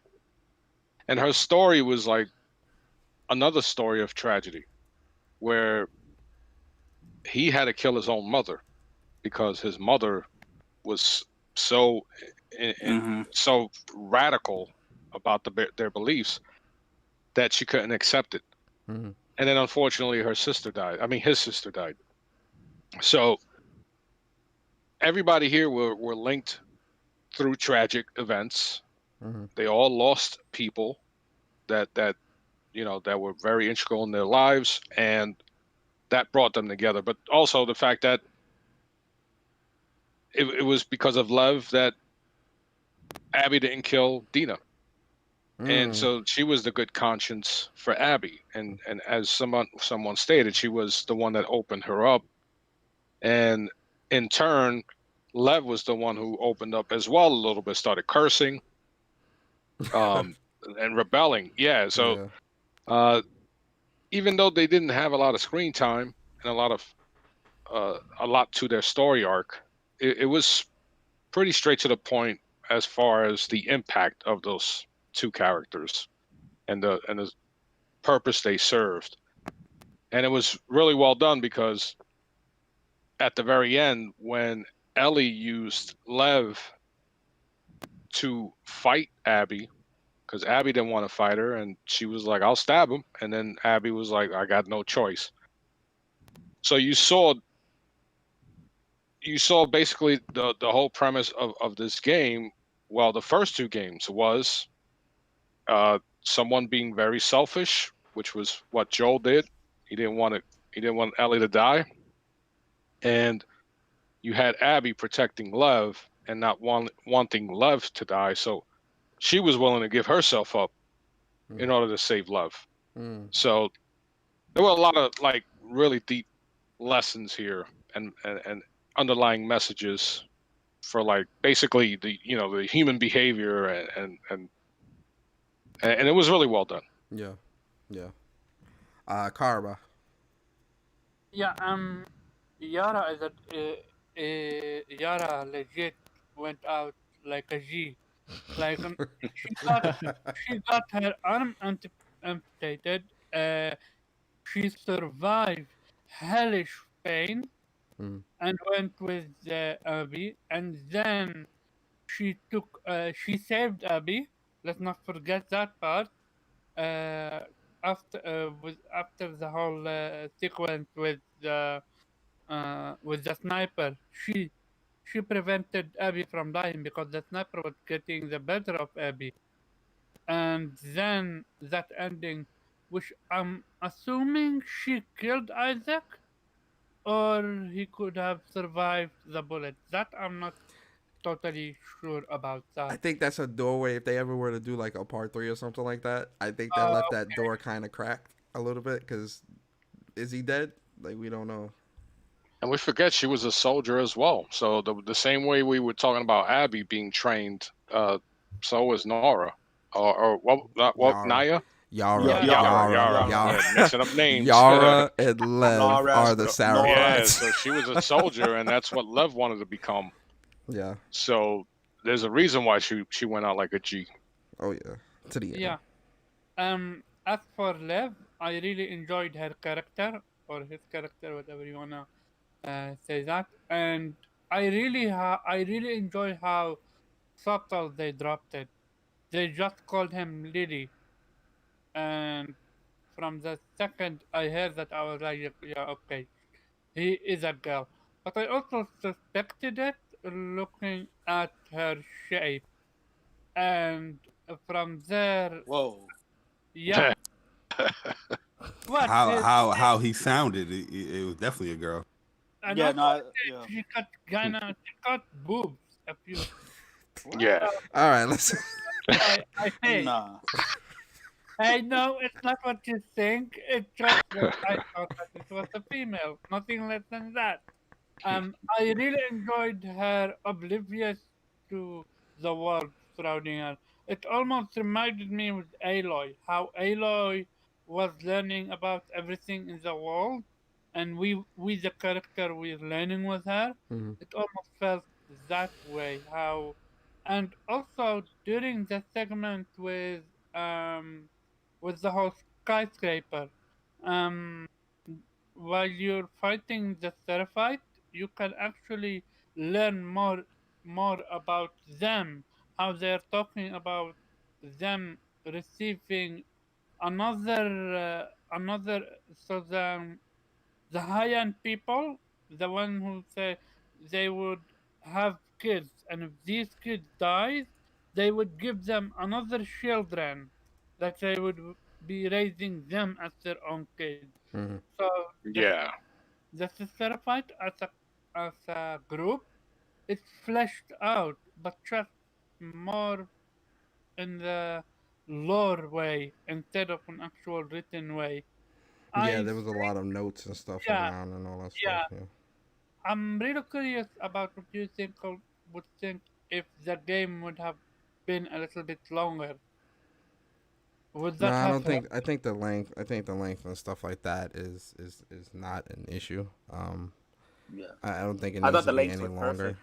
Yeah. Yeah, I don't think it needs Also, to be I any longer. also another thing to think about now that uh, Karaba brought up a point was that they, the Scar, that is, they also, there was this whole treaty that was broken. Yep. So the backstory of that was in effect as we were going through our missions, Hmm. and it was another example of how an action can cause a giant, uh, you know, massive catastrophic situations. Hmm. There were children that were killed, I believe, by the wolves. Right? Yeah, Was it the yeah, wolves? yeah. Yep. And that set off this whole war all over again, and that kind of fell into to the same story arc of revenge, or hatred can really destroy everything you build and take it Facts. all away. Well, and you actually start to get some of that story even as far back as like Ellie Seattle Day One, when you're picking up those notes and you're reading them. Hmm. when you read back on those notes, like on a second playthrough or something, and you look through everything, you realize that some of those notes are referring to the breakdown of that treaty and how all that happened, even as far back as Ellie's gameplay. Yeah. Yep. Yeah. There was the notes. It's funny because the notes throughout the world, there was a lot of great story there and a lot of like good filler, I would say, to kind of fill in like how a lot of people in Seattle was living, but also how the WLF and how the Seraphites and stuff like that. Like I remember seeing some notes like when you get not Hillcrest, but when you get to I think it's the school. If you read a lot of those notes in the area, they're talking about how the WLF was starting to overthrow the Fedra and how their rules, they didn't really like their rules because they were starting to become more like chaotic and like wasn't forgiving. Like they thought it was good at first, but then it turned out to be really bad. And like you really start to really see like, yo, like this was a bait and switch, you know?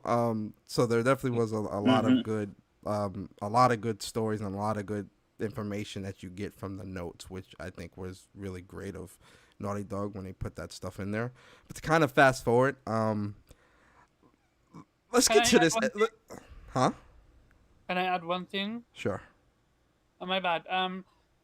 If you actually look at the whole situation, even a truce between the Seraphite and the Wolf would not have worked, because by the time the information would have gotten to the entire Seraphite or the entire Wolf, one of them would have actually killed the other person, which prompts the entire cycle of hate all over again. Yeah, that's a good point. But to kind of fast forward a bit, let's get to this Abby versus Ellie fight. I couldn't do it. Which yeah, neither could I. Which you're one, talking in the theater? The first one, the yeah. first one, yes. The first one, yes. That was so brutal because I mean, even just being put to play as Abby in the first place and knowing what you're moving towards, because that moment that cuts off with Ellie, and you know that you're moving towards getting to that theater and ultimately killing Jesse, and something with Ellie right there, and you're like, wait, I'm pushing this forward as the player. I don't want to do this. I don't want to be doing this, but at the same time, you understand her motivations and all that. It's that was a really tough fight to face Ellie as a boss. To sneak around and have to stealth, it was really rough because I definitely didn't want to do that fight right there, man. No. I literally I wanted to. I put the controller down because I was like, no, I'm not gonna fight her right away. I definitely wanted to. I had to rebel against the game. I wanted to because I wanted to see what happened in the story. And that fight, the way it was set up, like you had to sneak around and stuff like that. It reminded me a lot of the fight in the first game between Ellie and David. Yo, right? it did though. It had that vibe for me. Because you can't use no weapons, but David had a weapon. No, well, you had the knife. Whatever, find the knife. But you can use like. But listen, Abby is a weapon. Them, right? Her arms is the weapon. Yeah, you had to sneak behind both of them, David and Ellie, because you can't attack them straight up. Nope. You know what I mean? Or they'll kill you right away. So. Well, Ellie got counters too. Yeah, she did. And plus Ellie there was tough, man. There was broken glass on the floor and stuff like that also that you had to, like in the first game. Yeah, the fight was, I really didn't want to do it. And it was crazy because looking at Ellie being moving around and playing and stuff like that, and you see her face, how she's like super crazy looking and angry, and it was really weird. Like I just felt the mood weird. Was crazy. Yeah, the music playing. The actual, you know, Ashley Johnson playing as Ellie, and she's looking like, yo, Ellie's like the real villain here because you know it was just like, man, yeah, that was a tough fight, yo. That was I legit died. I died a couple times. The second part, I was like, nah. So did I. The second part with the shotgun. I had to build up to it where I was like, okay, let me progress the story because I got to know what's going on here. I doubt Naughty Dog is going to kill Ellie here. You know what I mean? Like, there's no way. I thought they were. Like, no way. I really thought they were. I thought they were going to kill her right there. That was one of the fake spoilers that was out that I thought that was gonna happen. Yeah. And that's one of the things where maybe because when I first seen the spoiler, I was pissed. I was like, yo, this doesn't sound too good or whatever. But I was like, I'm still gonna play it to see everything in context, which I'm glad I did. You know what I mean? When everything played in context, I thought the storytelling was absolutely brilliant, and I knew you were gonna play Abby. So I'm kind of jealous of some of you guys that were able to avoid the spoilers because a lot of the big spoilers I already knew. I already know how Joe dies, who kills him, and how he goes out. I knew that halfway through the game you were gonna play as Abby. So and to me, it's like if I wouldn't have seen any of those things or wasn't spoiled to me, the game would have definitely impacted me a lot more. Even though I still loved it, right? I still give it like a 9 out of 10. You know what I mean? But I'm jealous of you guys that got to experience everything for the first time without knowing what was going to happen. Well, I think with the spoilers, because the only spoiler I saw was I seen the leak video. I mean the screenshot. And it was like inadvertently, like I was just looking through a comment section of something, and you know how the trolls were like just putting it everywhere. So like I had seen Joel on the floor, and I seen Abby holding the thing, and I was just like, oh shit, I didn't want to see this, and I tried to look away, but I'm weak, so I looked. And so I knew that, but that's all I knew. I didn't know anything else, and I didn't want to. Like I just like Bari, I muted anything. I muted I muted last. I muted of. I muted us. I muted part 2. Then I muted it all together. I muted a lot. All the variations of it. Yeah, I muted a lot of shit. Like I did. You know how they? Go ahead. You know how they? Go ahead. No, go ahead, Cowboy. Do you know how they got me? How? So I didn't mute anything, but even if I muted the entire world, I would have still be gotten. What they did is they wrote Joel dies as their nicknames. And Oh yeah, I did see people doing that. Yeah. And people told me then they are spoiling, and the ones that told me they are spoiling, they were not part of it. They just said it so we can block them. So Yeah. I would go to block that person, and you're not expecting anything because I'm not even scrolling past his profile picture, and I already read Joel dies, and There were people that had it pinned on their Twitter profiles too, like the screenshot leak. They had that pinned on their profiles. So it's safe to say I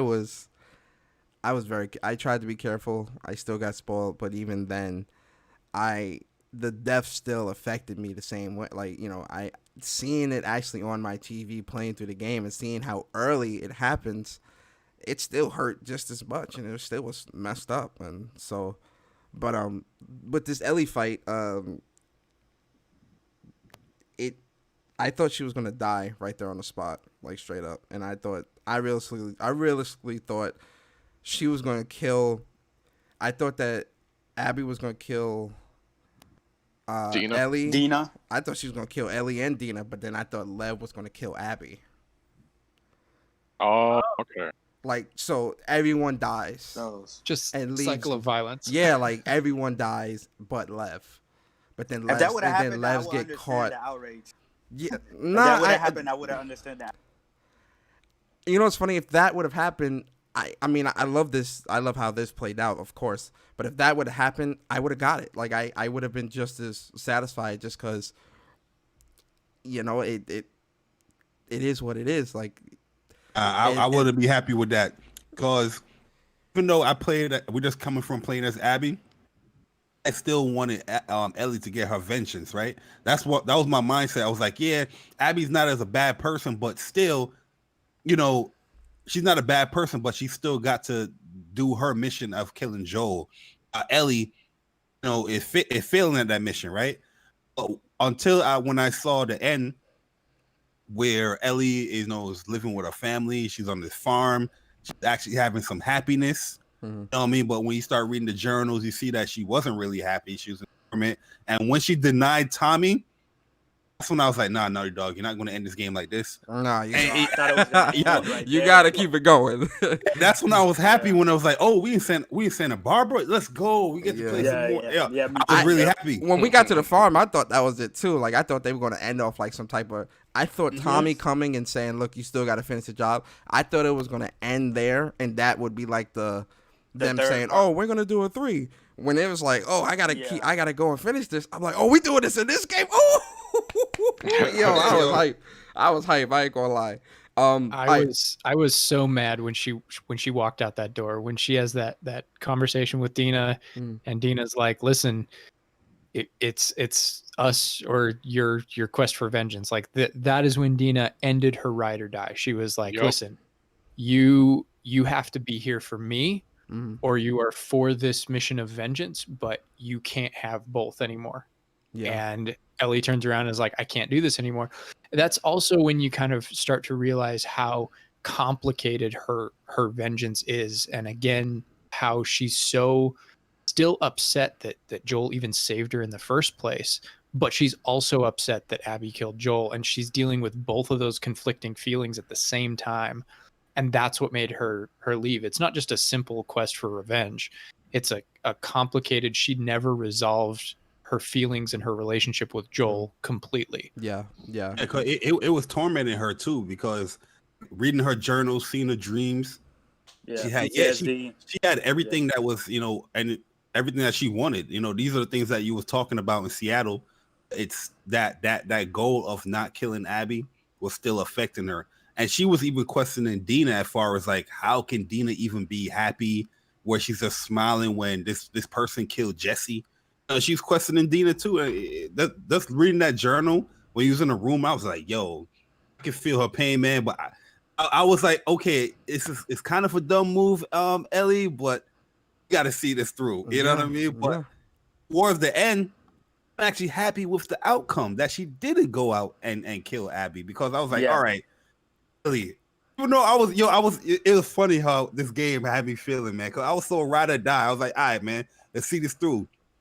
Towards that end, I was like, Ellie, come on, stop. It's over. Like, it was one of those things where like my mood was like, it's funny, like I felt like I had like multiple personality disorder, because my mood fluctuated so much through the game, where like I had conflicting feelings about Abby at first. I hated her. She was terrible. I was sad about Joel. I was on Ellie's side. Then as we get deeper into Ellie's story, I'm like, Ellie, what are you doing? And then we get to Abby, and I'm like, damn, this chick experienced loss too, and like her dad is dead, and like she lost her she lost her boyfriend to her obsession with being with trying to kill Joel, and like it's just so much, everything is just so conflicting, and so like and then by the end when she had the farm and like the first time, and they had like this happy-go-lucky life, and I was like, yo, a part of me couldn't really accept that ending either, though. It's crazy. Like, not the very, very end, just that first farm when it's you, Dina, and the baby and everything.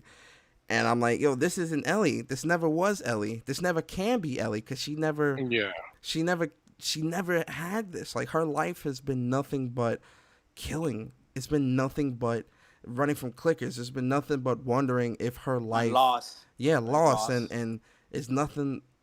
But, wondering, that's why, like, one of the flashback scenes really, like, had me, like, realize, it really helped me realize that, like, Ellie wanted to die on the table, was because when Joel finally came out to her and said, look, I did, they wanted to kill, it would have killed you what they would have done, so I did what I did and took you out of there, and I would have done it again.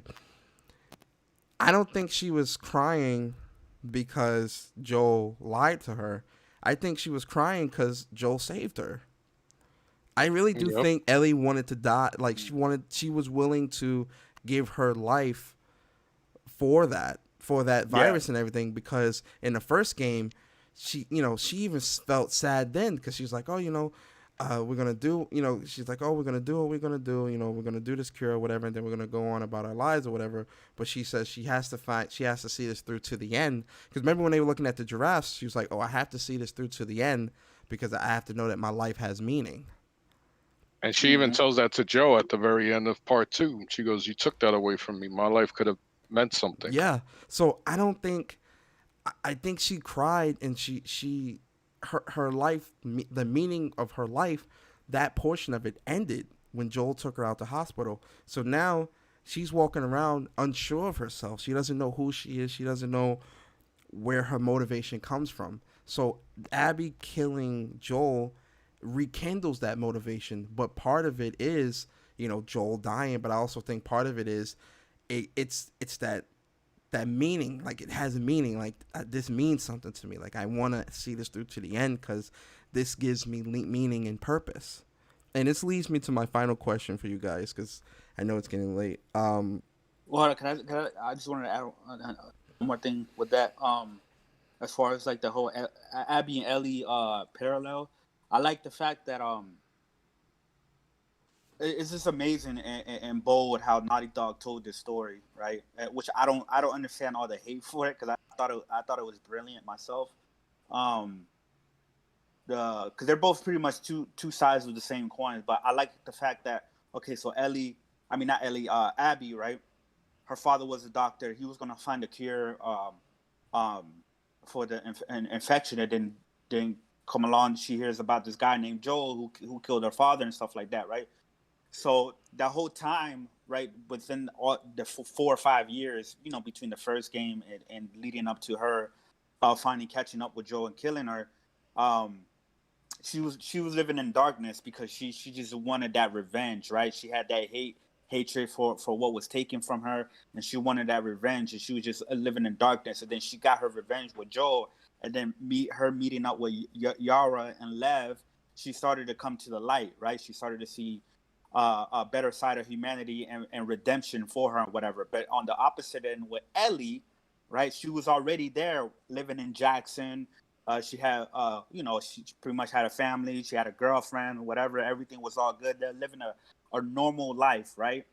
But then that was taken from her. Joe was taken from her. And then she went into darkness, right? And she was in darkness the whole time, all the way up until the end when she showed mercy to Abby. Then from there you can see, like, okay, there's still hope for Ellie, that she didn't slip all the way into darkness. So I love it how Abby was in darkness, but she headed towards the light, and then Ellie went into darkness, the whole time. But then at the end, she kind of got back, where she needed to be. Yeah. No, yeah, that's definitely a very good interpretation of it. Final question, and we'll start with you, Chandler. How did you interpret the very end when she comes back, lost 2 fingers? She goes back. Dina's gone. She sits down. She plays the guitar. She tries to play it at least, and then like she leaves the guitar. She leaves all that there, and she walks away. And that's the end. What is your interpretation of that? To fully interpret that, I have to take it just a little bit earlier. Okay. There's a huge mirror between the end of the first game and the end of this game, where the decision Joel makes at the end of the first game it's a villainous decision made for love, and Joel gains a lot out of it.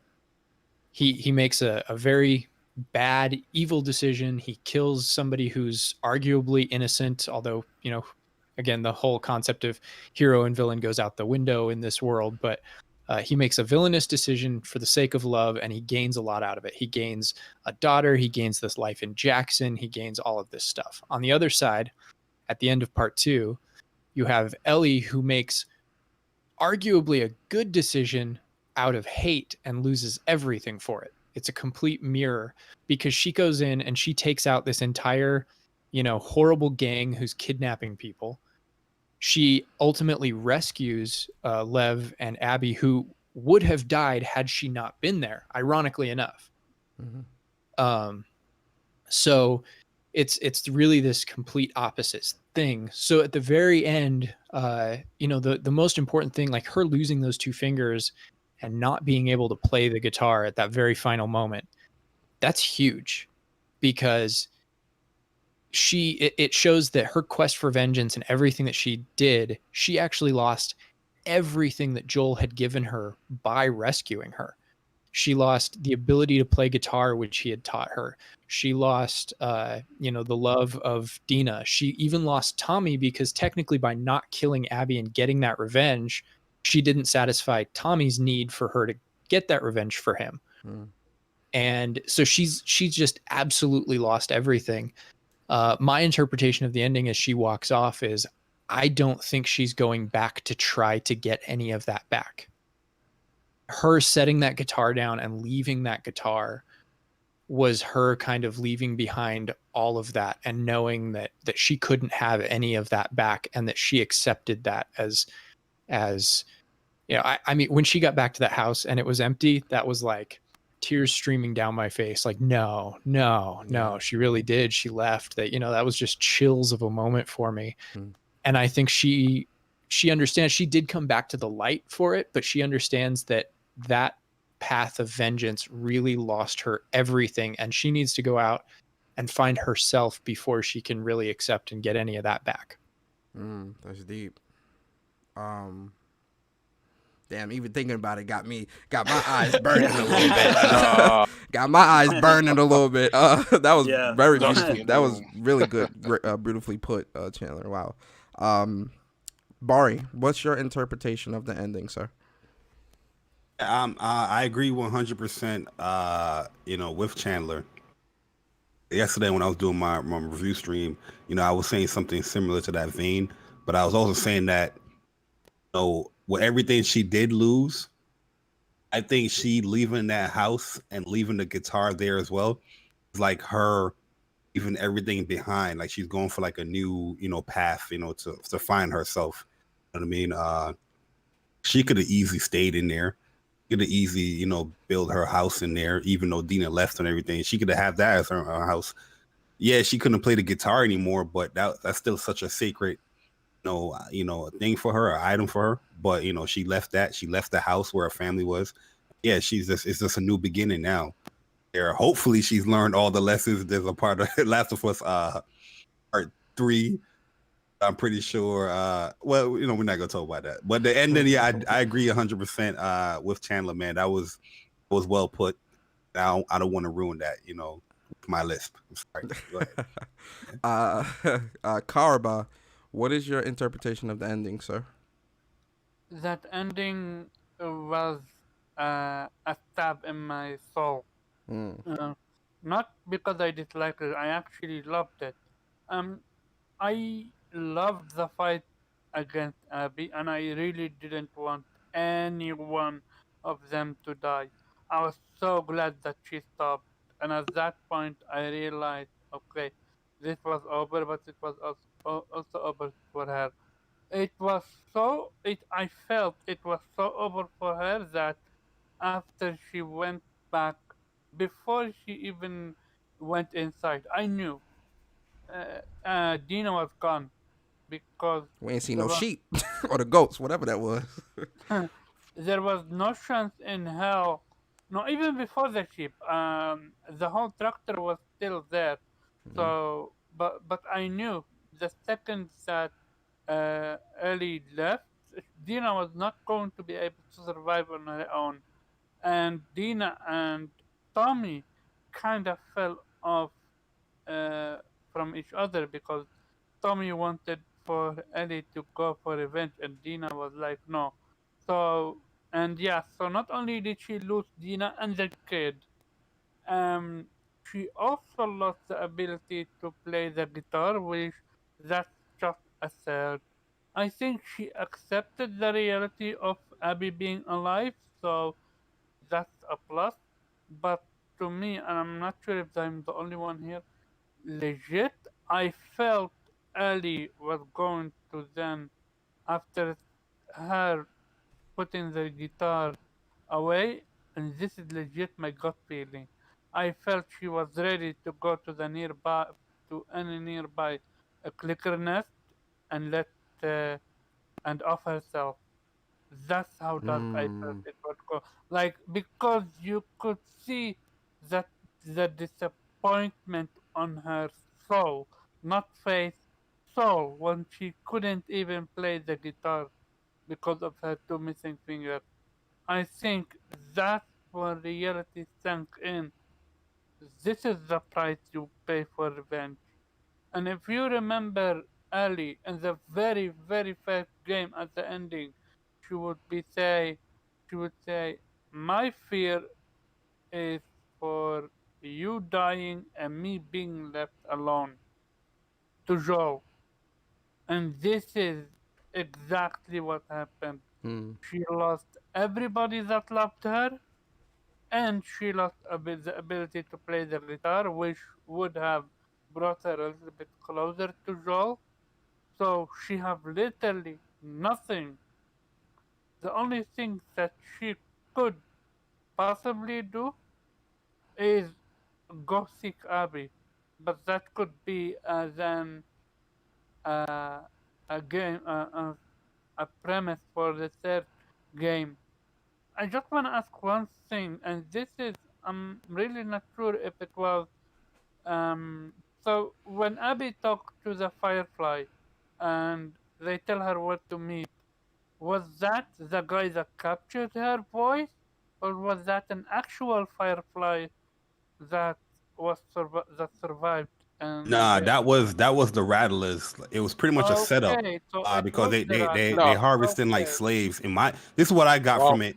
Information that she got, as far as that she traded her gun to get this information, were the Rattlers that sent her to this area, and she's using the radio thing, and she got their frequency. And it's pretty much confirmed. Oh, she's actually there. Let's go get her and put her in ah, our slave camp kind of thing. that That's what I got from it. that's smart as hell. Yeah, Yeah, but no. they came well, there fast. I They I came. I I, I thought of that right away. I thought it was a setup, but then the guy behind the radio was asking her questions that only someone who was there would have known, like who was running the facility and how, like quizzing her, Abby, Yeah, on unless how the does she know hold on, these unless the things. guy on the radio was the ex Firefly who joined that group. Could Could have be. been as well. Mm. What's your interpretation, Jose, of the ending? The ending, tragic as everything else in the game. The fact that Abby left. I mean, not Abby. Dina left. That wasn't a surprise. She said it's either us or your revenge and your anger, and Ellie couldn't let that go, so she lost everything. And we have to remember that Ellie's a smart individual. Like even when they showed her from a young age, the fact that she picked up all these things, art, guitar, uh, making weapons, all that. So she's a survivor. And to me, the ending was she's on her own. She's gonna survive the way she always has, and basically go with the whole theme of Ellie being somewhat wild. She's basically gonna improvise from going forward, and wherever the hell she lands, she's gonna survive like she always has and adjust. Mm. Okay. Chris, interpretation, sir. Yeah, man. What I agree pretty much with everything that Chandler said. But I think Ellie, her obsession with getting revenge and her obsession with hating the person that took something that she loved dearly, right? Even though she had resentment towards Joel for the decision that he made to save her. Um, her or them extracting a cure out of her, or whatever. She still had love for him, man. She still looked at him as a father figure. But I think she realized at the end, like her own obsession was trying to find this person who she hated so much. Ended up costing her losing everything. Like she literally lost everything. She lost her best friend Jesse, who got killed. She lost, Dina and the child. She lost her fingers, her ability to play the guitar. But like I said, at the end, even though she was completely in darkness, even though she kept having these dreams of PTSD, and she just couldn't let go of the fact that the person who killed Joel it was still out there running in the wild, right? So she felt like I feel like she felt like she needed that closure, like she was gonna end up gaining something. But I think at the end when she was fighting Abby and she was choking her underwater, right? If I remember correctly, she had a brief little flash of Yeah, Joel, right? Joel with the guitar. Yeah, Joel with a guitar, and I think at that moment, she realized that, like that, even if she kills Abby, right, nothing is still gonna change. Everything, she's not gonna be satisfied. So she had this sense of mercy, and I think, in my opinion, also forgiveness, right, to kind of have that peace as well, because sometimes it's hard to forgive a person or show the mercy of somebody who did you wrong. But a lot of times when you ask people, like I can bring this to real life, like remember this brother killed his brother, but he was able to forgive her and like that, and I could just see the immense of peace that he had. So that was kind of like a bringing to her, like still showing that like that she wasn't all the way into the darkness, right? Even though she lost everything. So when she got back and everything was gone, and then she left, right, guitar there. I think she's just going on a walk to reflect on everything. But I think she's gonna end up. In my opinion, she's still probably gonna end up going back to Jackson. It's like Tommy's still there, even though Tommy like was mad at her or whatever. I don't see Tommy just like completely cutting her off or anything. But I don't know. We'll find out in part 3. But I don't think there's gonna be a part 3. You don't think there's gonna be a part 3? Not No. at all. I hope not. I hope not. No, don't. And taint also, it. you know, don't taint this ending. Let this end and move on. Also, Well, people Ellie, said that about part 1. People Part didn't want a part 2. exactly, Chris. Yo, I think there's gonna be a part 3. I think that they set up Abby so well for part 3. You're gonna see her story throughout. You know, yeah, you got the beginning of everything of why she's doing everything, but I think Abby and Ellie still have some story in there before I say ended it off, man. My opinion. the one thing with Ellie is that at the end of the day, she was the one who basically destroyed everything she had. Like, even though Abby was the one who killed Joel, there was a reason. Ellie was the one who set everything in motion and basically destroyed everything that she had, any type of happiness. I think that happened with results. Abby too, though, Jose, because Yeah. Abby was obsessed too with killing Joel. What she lost, Yep. she lost And she her, lost her boyfriend. Everyone that was in that room died. Yep. Yeah. Yeah. Every person in that room is dead except for Abby. Exactly. And she ended her relationship ended because of that obsession. Where that's why she got so bulk. She was training and doing everything rather than being a girlfriend or a partner. With Owen. But let me speak on that real quick. I'm sorry to cut you off, Jose. Listen, clearly he ain't mind the bulk during that one scene. Right? Like, let's keep it real here. Like that bulk he ain't mind the bulk during that one scene on the boat. So, we got to question Owen another way. Yo, listen, like his almost girls flip that shit over.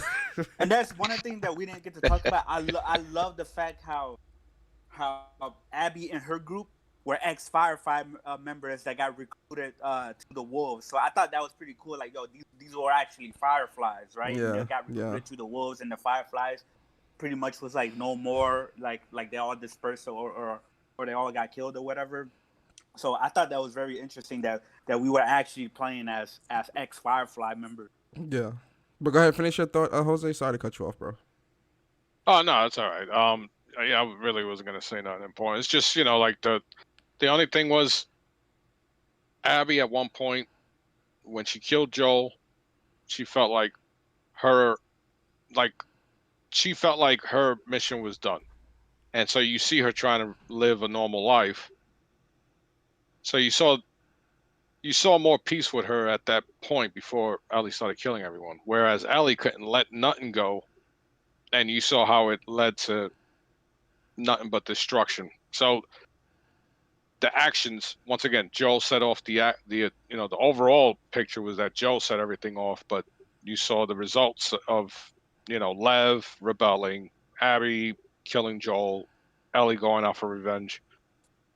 And I feel like with Ellie, her her not killing Abby at the end was her way of just like I believe it was Chris saying inner peace and also stopping the cycle of violence.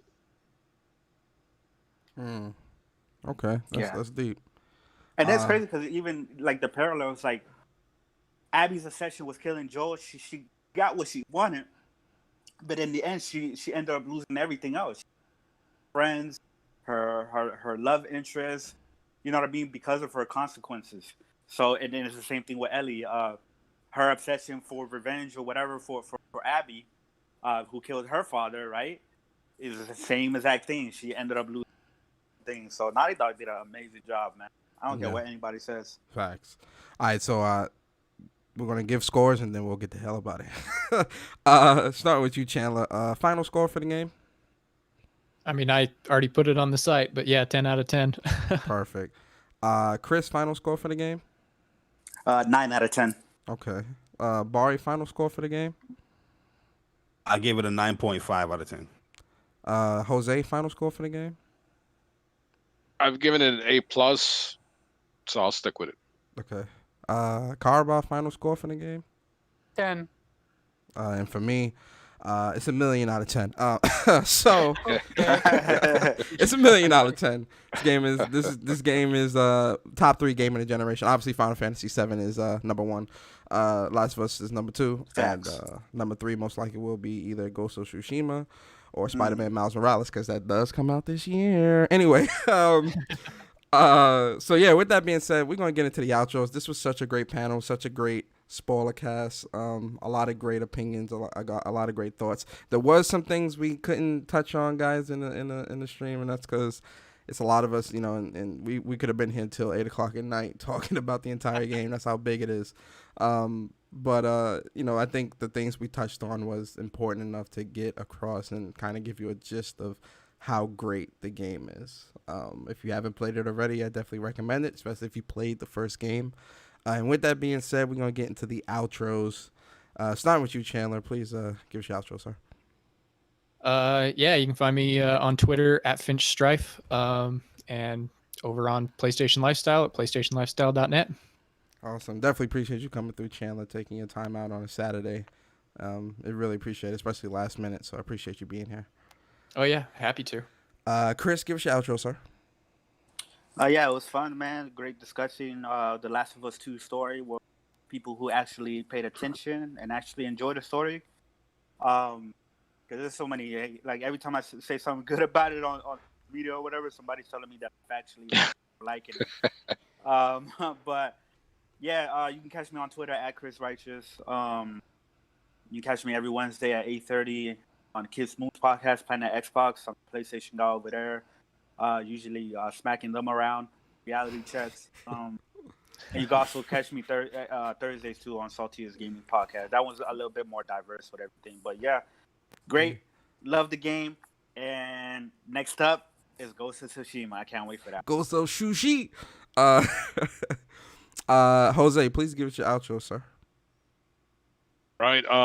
Once again, thank you for the invite. You can find me on iTunes and multiple different podcast distributing sites or apps. My podcast is the Post Game Report, and you can find me on Twitter. I believe is at. Let me just look it up real quick. At JV Beta Photos. Yeah, And then my YouTube, I think it's Jose Betancourt or something like that. So yeah, I'm on multiple platforms. You can check me out. definitely. Karaba, give us your outro, sir. Yeah, thanks for having me. Shout out to the panel, shout out to the chat. Hit that like button, and yeah, you can find me at Caraba_Chab on Twitter, and on Monday on VGP, and Friday on Tick Game. Thursday on Tick Gaming Podcast. And yeah, see you later. Up Def- next is God of Tsushima. Facts. Definitely. Facts. Like I said, guys, definitely appreciate the panel for being here. I appreciate the listeners for being here as well. Anybody that stops by later, appreciate you guys for coming through as well. Appreciate the lurkers, things like that. And one thing I want to say too, man, don't let anybody else's thoughts of the game deter your enjoyment, right?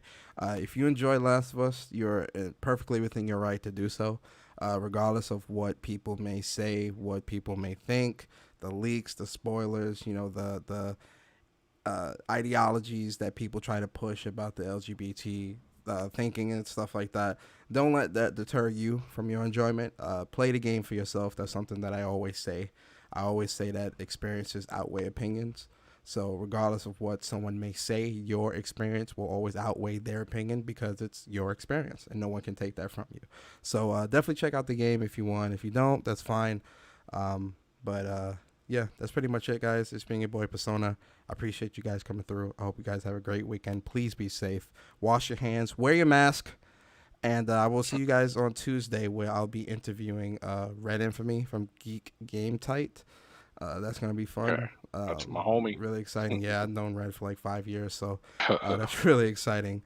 So be on the lookout for that Tuesday, 6 p.m. Eastern. And yeah, you guys be safe.